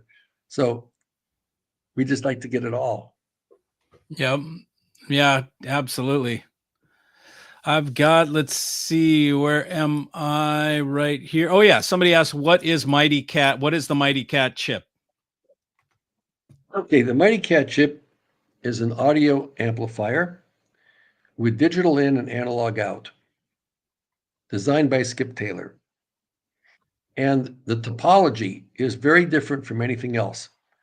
There's no equivalent part from Texas Instruments or Analog Devices or NXP. Imagine that you have 10 different pure analog amplifiers and they all sound different, right? That's Mhm. normal. Mhm. Well, you can take 10 audio chips and they all sound different too. Mhm. Every chip sounds different. And Mighty Cat is just a very highly engineered audio amplifier that has incredible specifications. and incredible sound. I mean, that's what I mean. If I thought that I could get better sound with a class A with AB or vacuum tubes or something else, I would do it. But I just why I'm focusing on Mighty Cat is just because of the sound. All goes back to the sound, you know. That's really what it's about. And to me, it's just a lot more like live music, has more vitality, more natural sound. It's just alive. You know, when you hear when you hear the Marie amplifier, you can decide what you think, but that kind on one side it's very relaxed. You know, it doesn't stress you. It's calm, as many reviews have stated. But it also is very alive, and you hear the beginnings of notes. You have this vitality that most audio systems are boring. Listen to the sound. Does that really sound like somebody playing? Doesn't to me. Live music has a vitality to it, and I think we're going in the right direction with Mighty Cat. But also, the measurements are incredible. I mean, the distortion is just about unmeasurable. It's so low. It's so linear, and of course, you have to have the right output stages and power supplies. But just to say, um, really, I think Mighty Cat is even more of a breakthrough than any of the earlier equipment that I produced. It makes things better by such a wider margin. I mean, the improvements are just, to me, are so more dramatic. I'm not looking back. It's basically a semiconductor that you have to utilize with input stages, like, for example, USB, coax, analog, whatever you want to put on the input. And then you need output stages and power supplies to follow that. And you need quite a bit of architecture around it. But that's what the Maria amplifier is. Good stuff. Oh, let me say that Mighty Cat can enable up to 12 channels. So, for example, we're using 2 for the speaker channels, 2 for the headphone amplifier. In the 800, we're using 4 for the speakers with active crossovers enabled and time alignment, plus the headphones. And then we have optional outputs like, record outs and pre-outs and various things. So each of them has a separate channel of the Mighty Cat chip enabled. I mean, that thing is a monster chip. You have no idea what that thing can do. It's scary. And the whole thing is controlled by a software program called Canvas 3. You put that on a PC and it talks to the chip and you tell it what to do. It does whatever you want it to do. I mean, it's just, you can make your own roadmap. Skip Taylor is an absolute genius engineer. And when you see the Canvas software and you get an idea of what you can do with Mighty Cat, it's outrageous. For example, every recording is mastered, right? Mm-hmm. Yep. You buy that? Every commercial recording is mastered by some engineer. Mm-hmm. And some mastering engineers are very famous, like Bob Ludwig, who just retired, or Ted Jensen. And they are there to fine-tune the sound, right? Mm-hmm. So, for example, Ted Jensen masters for Nora Jones, for the Eagles, and blah, blah. Okay. So I was thinking, why can't we master a speaker? We master a recording so that it sounds the most natural it possibly can. So piano sounds like a piano and the guitar like the guitar. The sound, that's mastering. Why don't we master a speaker? Okay, good idea. How do you do that? No way right now. But Mighty Cat allows you to do that. It has a software inside so we can master speakers. We can fine tune them so that they do better than they do without it. I mean, they sound more transparent, more natural. It's basically mastering hardware, and that's a real innovation from Daniel Hertz. It's only possible because of the Mighty Cat chip. And Mighty Cat also has C-Wave enabled. So you've got C-Wave, you've got speaker tuning, You can have active crossovers, time alignment, all this stuff at your fingertips if you want to use it. Very good. Sounds like quite a piece. A mighty cat is fitting. So, Yeah, good. go ahead. More questions? Anybody? I'm going to give you one off out of left field. How did you enjoy your Aston Martin? How was that owning an Aston Martin as a car? I've been looking at You them. know, it's funny that you should ask that because um, I was just trading some WhatsApp messages today with somebody who asked me that. The Aston Martin that I had was the Vantage V8, Oh yeah. Okay. and What year was it? well, it That's was a a cool car. 79. That I've been looking. Oh, Well, what 79. happened was a friend of mine was president of Aston Martin back then, and he said, Mark, we have 5 cars here. If you like one of them, you could have it for $45,000. Nice. And Mhm. the price is going to double in 3 months, which it did. And I didn't have any money at all. I was taking nothing out of the company, but I kind of figured out a way to lease it so I could pick it up. It was the best car I ever owned, and the only car that I sold for more than I paid for it. If I still had it today, it'd be worth 275,000. Wow.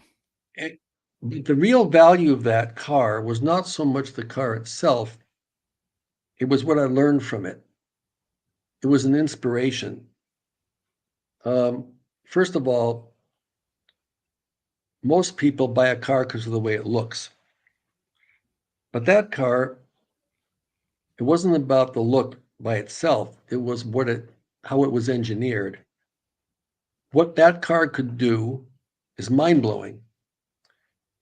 It had a combination of speed, comfort, safety, performance, long-term value, beauty, artisanal craftsmanship. It was just a combination of things that was really amazing and actually inspired me to make products like that. I mean, I was already kind of doing that, but owning that Aston really showed me something. And even though I don't have it at the moment, I still am grateful for the 5 years that I had it. I drove it every day. I mean, we put firewood in the trunk, went to the supermarket, went to the beach. It What was color a was it? Florida blue with blue interior. The absolutely stunning creation. And I went to the factory, and the only power tool was a forklift that was used to bring the sheet metal in. Wow. After that, people had hammers. They were hammering Hand the hammer. bodies over molds. Wow. And when Ford bought it, they destroyed the factory. They fired the employees, including people who were working for Aston for several generations. They just trashed the whole thing. What a pity. Wow. But back then, it was handmade. Those were handmade cars, and they had such pride of workmanship. And I had a pride of ownership. And I thought, you know Yep. what? I want people who own my products to feel that way about them. I want Mm. them to have that pride of ownership that I had having that Aston Martin. Mhm. And that was a big lesson because it's not that easy to do. You have to Right. make something True. super special. I'll tell you another thing. I had a lesson from them in customer service. I remember one time my car needed a service, and I said, I'm going to a trip to Asia. Maybe I could leave it with you. They had a garage in New Rochelle. Their showroom was just a little part of the garage cordoned off with a couple of cars in it. It was open garage, people working on cars, and there was a few new cars they could look at. But anyway, I said, maybe you guys could service it while I'm on the trip. And they said, uh, one second. They said, yeah, okay, just drop it off and we'll do it. So while I was away, they serviced the car. When I came back, my trip changed a bit and I arrived on a Sunday. So I called up Morris, who was the president, my friend, and I said, hey, Morris, I'm coming in on Sunday. Can I get my car? And he said, sure, what time are you coming in? So I told him, and so I took a taxi from the airport, uh, you know, to Aston Martin, and there was my car. So I opened the door and it was warm. It was warm. I got in my car, it was wintertime, it was really cold. I got in the car and it was warm. So I called Morris next day. I said, hey, Morris, just a question. When I got the car, it was warm. How'd that happen? Oh, he said, Victor, our chief mechanic, Victor figured out what time you'd be coming in, and he went there on the Sunday to warm it up for you, so that when you got there, it would be warm for you. Wow. How about that? That's a bygone era. Talk about putting the customer first. Yeah. He had no obligation to do that whatsoever. Mm-hmm. But he thought, gee, let me see if I can do that for him. It's like, what can you do? Putting the customer first. And that's one of the things, that's another inspiration from Aston Martin, because there's no substitute for that. That creates loyalty, pride of ownership, enthusiasm, goodwill, puts positive energy in the planet. I mean, those are some of the lessons I got from having that Aston Martin. Sure. How about the Fountain offshore boat that you had? What's that like? That was another lesson, actually, that I could apply to audio. I was interested in going fast on the water, on the ocean.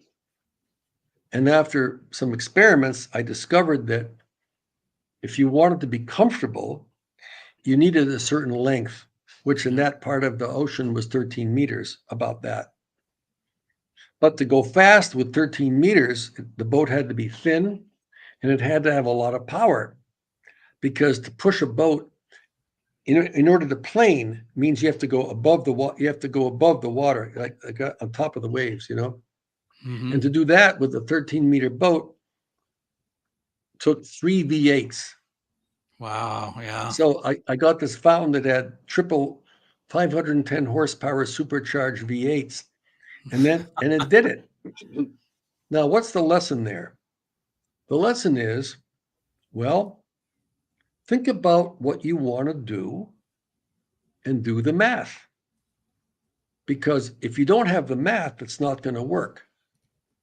So you want to go, for example, 60 miles an hour over 3-foot chop on salt water. Okay, to do that, 13 meters long, you're going to need so many horsepower and blah, blah, blah, blah. You do the math and it takes you there. Now look at music reproduction. You want to reproduce the sound of a drum set. Oh, okay. So how many decibels of sound pressure level are you going to get in the peaks? Oh, you're going to get 120 dB. Is that enough for you? Well, we measured 138 on Elvin Jones, but 120 would be enough. Okay, 120 dB SPL across the entire audio band. What are we going to need to do that? You do the math, and then you get the M1 system. That because we just did the math. Yeah. But nothing else will do it, but the M1 will, or the Anton comes close too. But if you don't get the math, it's not going to happen. And that's when you talk about high performance boating, then if you don't do the math, you're not going to get there. So it's like, again, it's engineering, like what Dick Berwin did in the beginning. It's getting the engineering right. That's why airplanes fly, because they're designed to fly. Mm-hmm. Yep. Very good. Well, look, man, we're rolling in on 2 hours, so I don't think we'll take any more of your evening. No, that's all right, man. It's all good. It's gone quick. If somebody has a question, I'm happy to answer. Yeah, if anybody's got a burning question, throw it out there before we wrap this up, and I will remain on to go through some of these questions that were comments and stuff like that that may not relate. However, you got any questions for Mark? Now is the time. Go ahead, throw those down. By the way, Mark, I'll be coming out for Vienna next year, so I'll plan a visit, and Joe and I'll come and visit with you too when we're in town. Say hi again. Great. Yeah. Great. Make a little trek down to Venice. It's in me now, man. Venice, after being there twice, man, it's made its little hook. you know? Okay, so well, let's see. Here's a question, and I already know what the answer is going to be, Rev, and I could answer it myself, but if you want to hear it from Mark, go ahead. If you transcode PCM to DSD, does the discontinuity get resolved? My perception is that PCM transcoded to DSD seems to sound better, but this could be a mirage. Once a signal is in PCM, you can't fix it. Doesn't matter if you put it on open reel tape or DSD or anything else. Once you have that non-continuous waveform, you're pretty well screwed. So if you like the way it sounds better, then that's fine. For example, some people like making analog tape copies because they like the frequency response bumps and dips of the tape, and they get a nice sound that way. But it won't fix the neurophysiological problem. I mean, if you want it to really feel like pure analog, you're going to have to use C-Wave sooner or later, as far as I can see. Okay, we got another question. Do you put a streamer in your DH? Do you plan to put a streamer in your 350 Maria 350 moving forward? I would like the Maria 350 to be a timeless product that will never go out of date. Sources come and go. This is the high-end audio thing. Products come, products go. I don't want that. So the Maria 350 is designed to work with any source. You could use a Mac, a PC, a streamer, a turntable, an analog tape deck, whatever you want. And whatever you decide to use as a source is fine. But I don't want to build that into a Maria because it's probably just going to go out of date. Mm-hmm. Yep. Makes sense. Okay, well, look, let's wrap it up, buddy.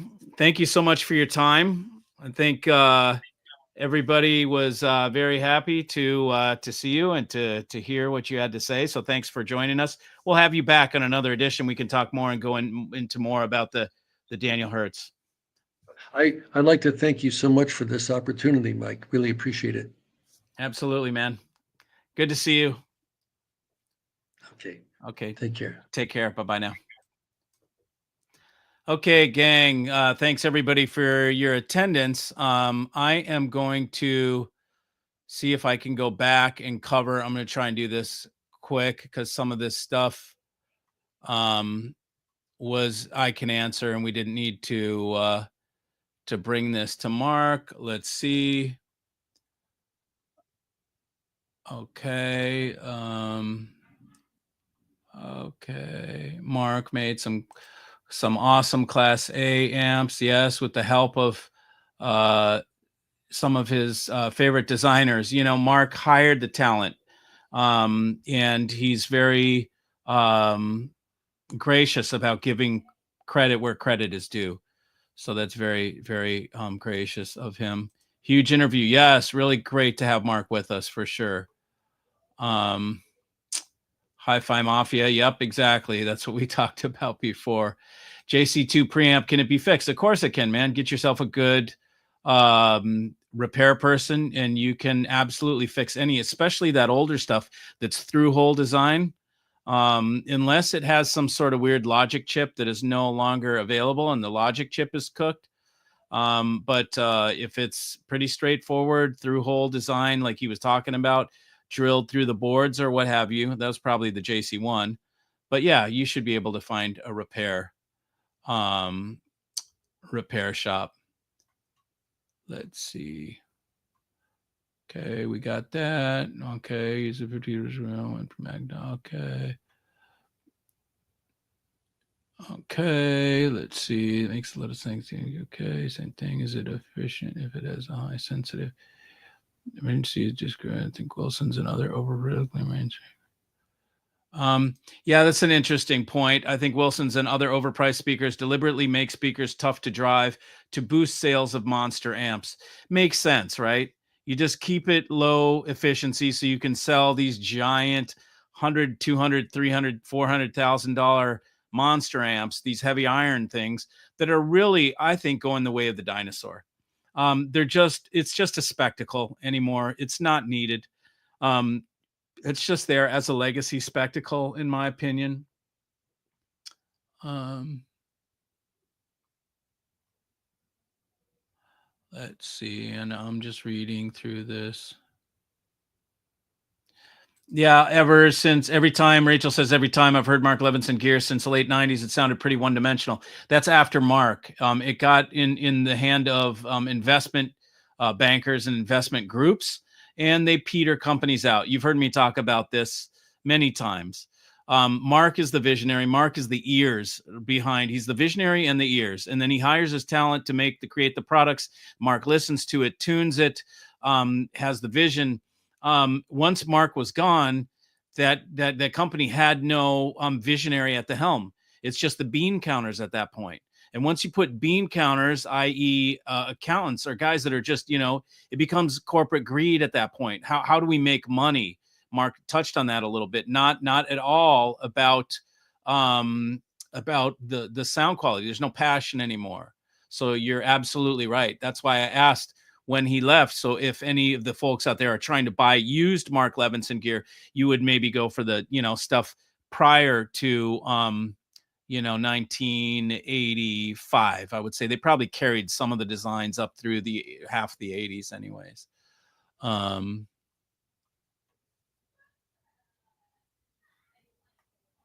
Frequency and response effects, mood, abdominal, in some cases can be used as a weapon. Powerful. Yeah, there's absolutely directed energy weapons, and they are also directed sound. I've looked up these websites, and you can aim sound at a crowd for crowd control, and you can give them certain frequencies at high SPL and control crowds. It's to disperse mobs and shit like that. It's absolutely can be a weapon.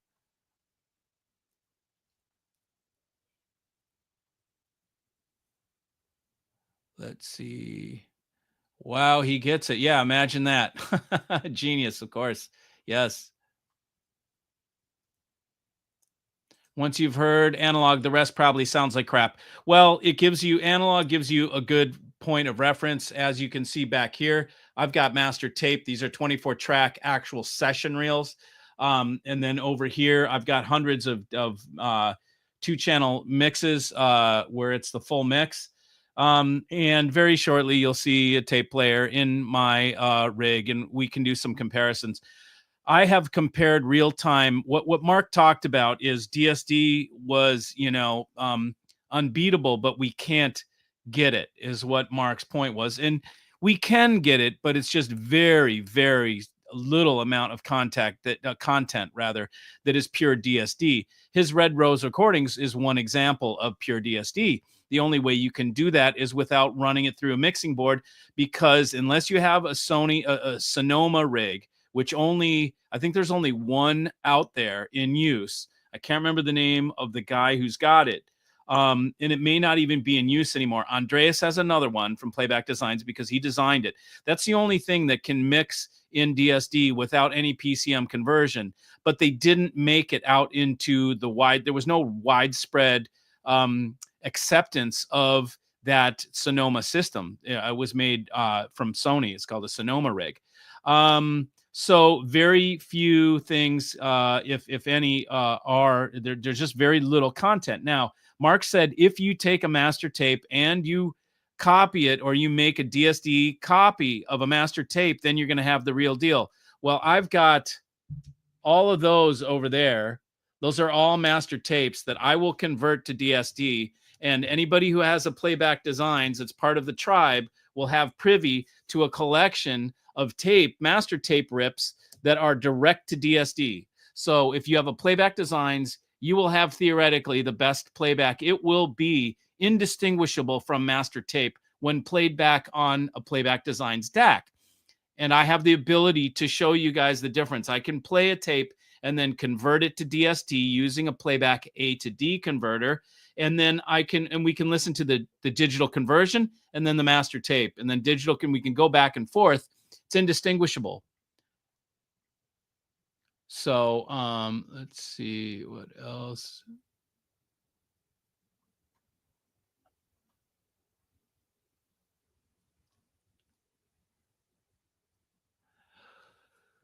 Remember his cello gear, so industrial looking. Love that. Yeah, cello was kind of the peak of hi-fi. If you're out looking at, Mark just said, I mean, he said one spec, 6,000 watts into 1 ohm, I guess.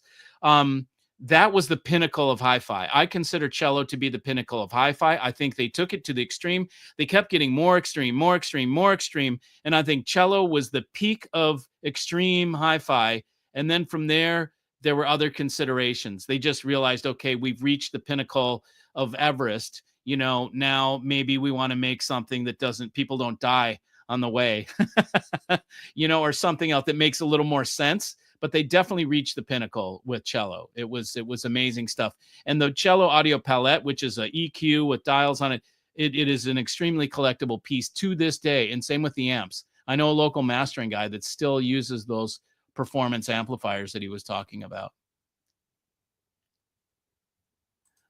And now I understand why some described as tiring to listen to. Yes, it's fatiguing. You get into one of those rigs, Mark was talking about it, where it compresses I call it hi-fi sound, where it's very forward sounding. and it's forward sounding. It's fatiguing. How it's fatiguing you is your brain will start thinking of things that are not happening in the music. You will start to think about, what do I have to do today? What's for lunch? What are we going to do after this? Your mind wanders. It doesn't stay locked into the system. When you get into a very natural sounding rig, you can't think of anything else but the music. Your brain does not wander. If your mind is wandering while you're listening to music, it's probably fatiguing you. That's how I can tell. You got some DVD audio. DVD audio was a complete failure. No one is going to record on 2-inch anymore. Only a couple freaks. We got that. 2-inch tape was $225 per reel in 1999. Yeah, it's not cheap. These are all 2-inch reels, like originals. I mean, and I've got, whoops, look at that. I mean, I've got all those 2-inch session reels, and then I've got more over here. I couldn't fit them all on the wall. The emotion we feel from the music is what we're really buying. That's right. So as long as it's able to do that, they are satisfied. That's it. But a lot of people don't get that. They get caught up in the marketing of the magazines and the politics of it. And then there's fads. What I find is that there's pockets of audiophiles in any given town, and they run in little packs. And if one guy is the first guy with the tape machine, then all of a sudden everybody else has to have the tape machine to fall in line. And they don't really know why they're doing it, but these are people they have enough means, and they've run out of stuff to really spend on. So if there's something new to spend on that they haven't acquired yet, keep in mind, they've acquired everything they already want in their life. They've got all the watches they want. They've got all the clothes they want. They've got the wicked big house they want. They've got the Ferrari, the Porsche, all the different cars they want. They've got everything they want. They've got the audio system they want. They've got all the albums. They got all the cool shit that they ever wanted. So if you kind of at that point search for things to spend on, because you're like, I haven't bought anything cool in a while. I freaking feel like buying something. And another car doesn't make sense because I've already got all the cars. Another watch doesn't make sense. I've got 20 of them equaling $200,000. I don't care about clothes anymore. I don't, so sometimes hi-fi can just be that little outlet to buy something that maybe isn't, that just makes you feel better. So Mark has not heard Playback Designs. No.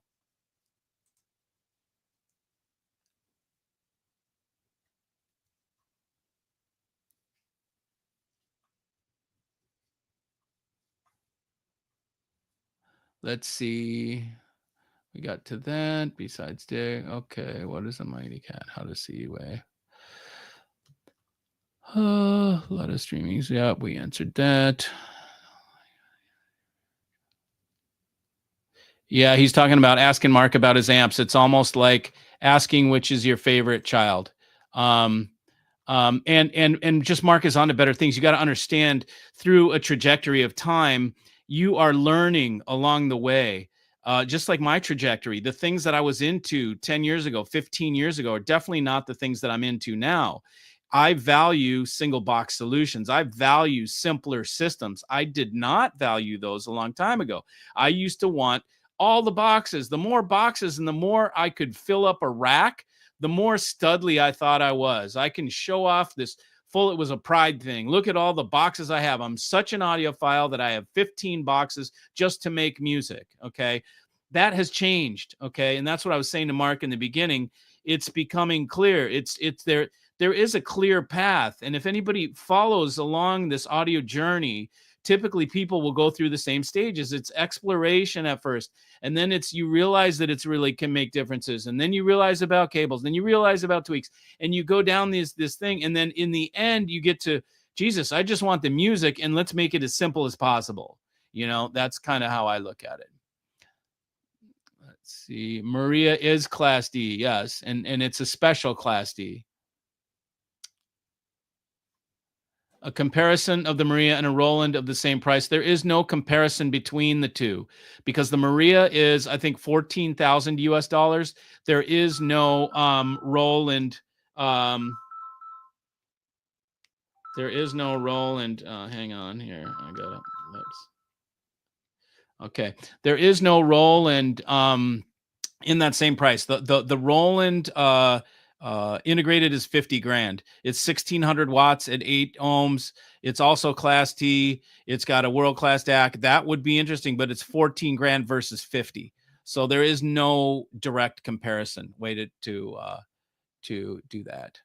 Again, somebody asked, does Mark listen to playback? He has not, but you heard him say pure DSD is the best. Now, Mark thinks you're fucked if PCM goes into DSD and gets transcoded. I do not agree. I have heard and I mean, because I have a playback designs and I listen to it all the time. There's no fatigue from playback designs. And Mark is, Mark, trust me. He said, I'd love to hear it, so maybe he will someday. You had a speaker from Radio Shack that had a ribbon tweeter a long time ago. Vocals were probably one of the most. Yeah, they had these. They used Heil tweeters back in the day, and Heil is still around. I think they call it Heil. I think it's still Heil. Heil. Just look, and you'll find it. Plain. Let's see. There's no nuance. Okay, Rev says that he's inspired by Mark's thoughts and views. I want to be a protege. Well, look, Rev, if you hang close to us, you can be in as tight as you want, brother. We are developing things. So just keep close to me, man, and I'll bring you into the fold. Rachel had a partial foot amputation. That sucks. Sorry to hear about that. And I heard you almost died from it. That is a bummer. Integrating good fast dual subs, not necessary with the way Mark designs. Mark designs where you don't need subwoofers, and it's done through the Maria. And what he was describing is he has a way to tune the speakers. Remember how he was talking about master the speakers instead of master the music? That means Mark can add bass to his speakers, depending on what are to his speakers or to your speakers, depending on the room and your taste. It can be done. And then you don't have to change gear. You can just change the signal. It harkens back to tone controls, but it's much more complex.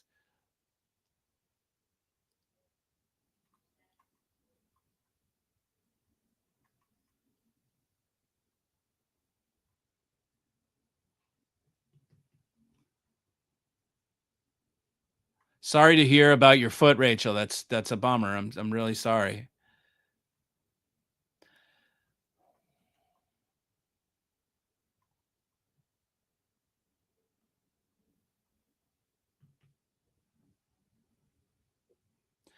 Adding dual subs to ribbon tweeter panels gives you dynamics in the bass region. It does not give you dynamics in the mid bass region or in the mid range region.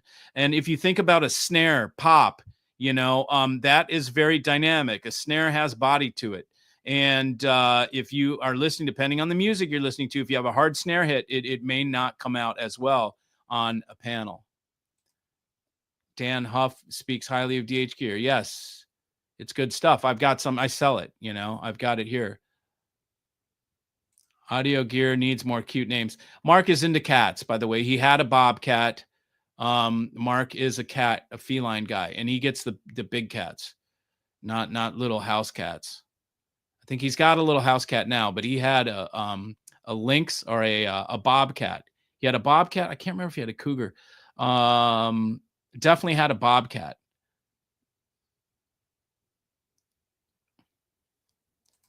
Would a speaker sound better if you build the amplifier and all the equipment into it?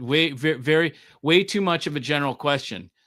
Could a speaker sound, theoretically, no, because you're jamming the box full of, electronics. But if you can get around that, and you can get around vibrating the piss out of the amplifier while you've got it inside the speaker box, because you're going to vibrate the living shit out of all the electronics. So if you can get around it by making a separate cabinet and compartment in there that doesn't vibrate, so you don't degrade signal through vibration, it's very hard. It is a dream to have an active speaker that can sound as good as a hi-fi system. I still haven't been able to find it. That would be the ultimate piece. You plug the internet into the speaker, or it goes online on your network, and then you just plug the speaker into the AC power, and that's all. And then you control it with the tablet. That is the dream piece. So far, nobody's been able to pull it off, and I've listened to almost all of them. You bet. No problem. Yeah, monitors are in mixing rooms, but it's a totally different thing. And that's, it harkens back to people that are in the pro audio industry. They've been mixing guys or mastering guys or front of house dudes. And they what they want is totally different than what we want. What they like is totally different than what we like. What they use in their mixing rooms and the sound in a mixing room is totally excruciatingly analytical. It blows. Okay. It sounds good in there, but it's not hi-fi. Talk about fatigue, man. Go into a mastering rig and listen to music for a while. You feel like you've been beat up. It hammers you. Got a pair of JBL monitors, built-in DAC stream. There you go. Good for you. You gotta do what you like. Okay, let's see. Does Mark ride motorcycles? He does not.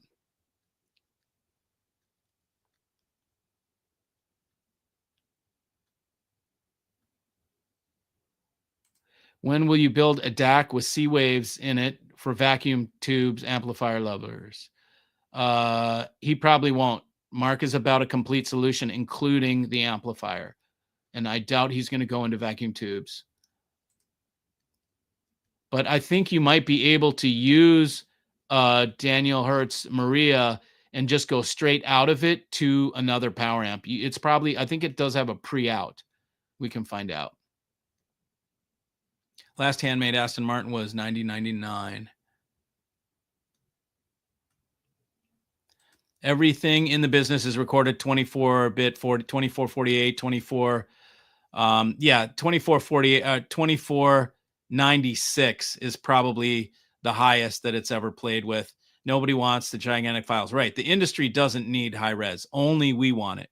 We're the only ones.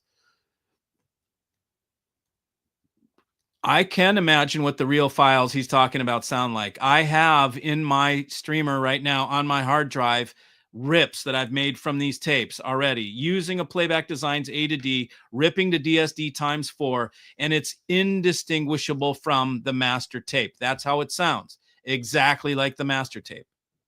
Like you can't even tell the difference.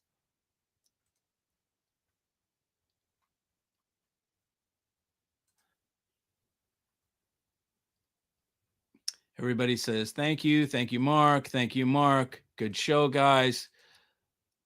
Do you put a stream? Yep, we got that one. Thank you, Mike. You guys are awesome. Thank you, Mark. Mark is the man. Thanks. Thank you, Mike, Mark. Thanks, guys. Thank you for an amazing stream, as you as well. Mikey, any thoughts on carrying more than Daniel Hertz Maria? Well, I carry the whole line. I mean, we were talking about Maria at the time.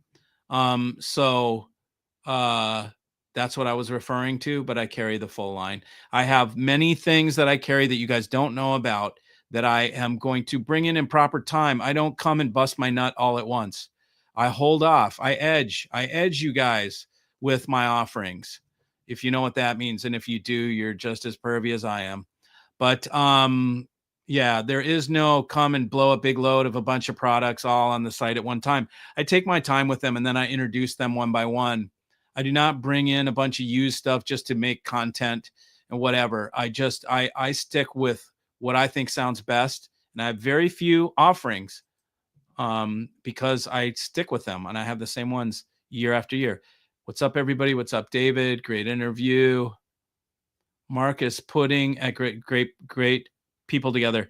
Quality people build quality equipment. Godfather Radio. Absolutely. Couldn't agree more. Hello, Mikey. Hello, Tribe. Great to hear Mark. Since I have a Mark Levinson system, it was a great interview. Right on. The Triad Mafia. The persistence that the passion creates is key to every success, for sure. Don't Paul from PS Audio use the Sonoma rig? I have no idea. You might have one. There's very few out there. So why did you finally decide to carry the Maria amplifier? Because I couldn't find anything in that price point. It's a perfect integrated with everything in it except for streamer at that price point. I haven't, found something that I think fits that slot. So that's why. Spending money makes anyone happy for a hot moment. Yeah, I know. That's for sure. Will you test the M1 and compare with the Fisher? I have had the M1s here at my house. Completely different. The M1s are compare with the top of the line Fishers. M1s I think are 200,000 if I'm not mistaken. The Fishers are half that. But that is what compares. The only Fisher that's going to compare with M1 is the top of the line. And the M1 is just a giant. It's like a refrigerator. It's like a small refrigerator in your room, and that thing will has the ability to cave your head in with its dynamics. Most of us wouldn't use M1 anywhere near, but even at low volume, Fisher, the M1 it's just like the big Fishers. Even at low volume, it's got full bass dynamic. It's really amazing. What cables does Mark use? He makes his own. He just got basic cables. He does not buy into the cable thing. He just uses high quality copper, pure copper. Single-ended, single tube triode amps. That's what I use. I think you mean Lineam ET6, the Lineam. There you go. Okay, Kevin, good. That is right. It was the Lineam. Thanks, Mikey. You're the best. Love your streams and your attitude. Thanks, Rachel. Appreciate it. Get better soon. Nothing better to do on a Sunday than learn some audio. Finally, the truth. Preach it, Mikey. Dano. No problem, buddy. ATCs are active. Is our barefoot. Okay. That's cool. Mark is a Venice Beach skateboarder, I can tell.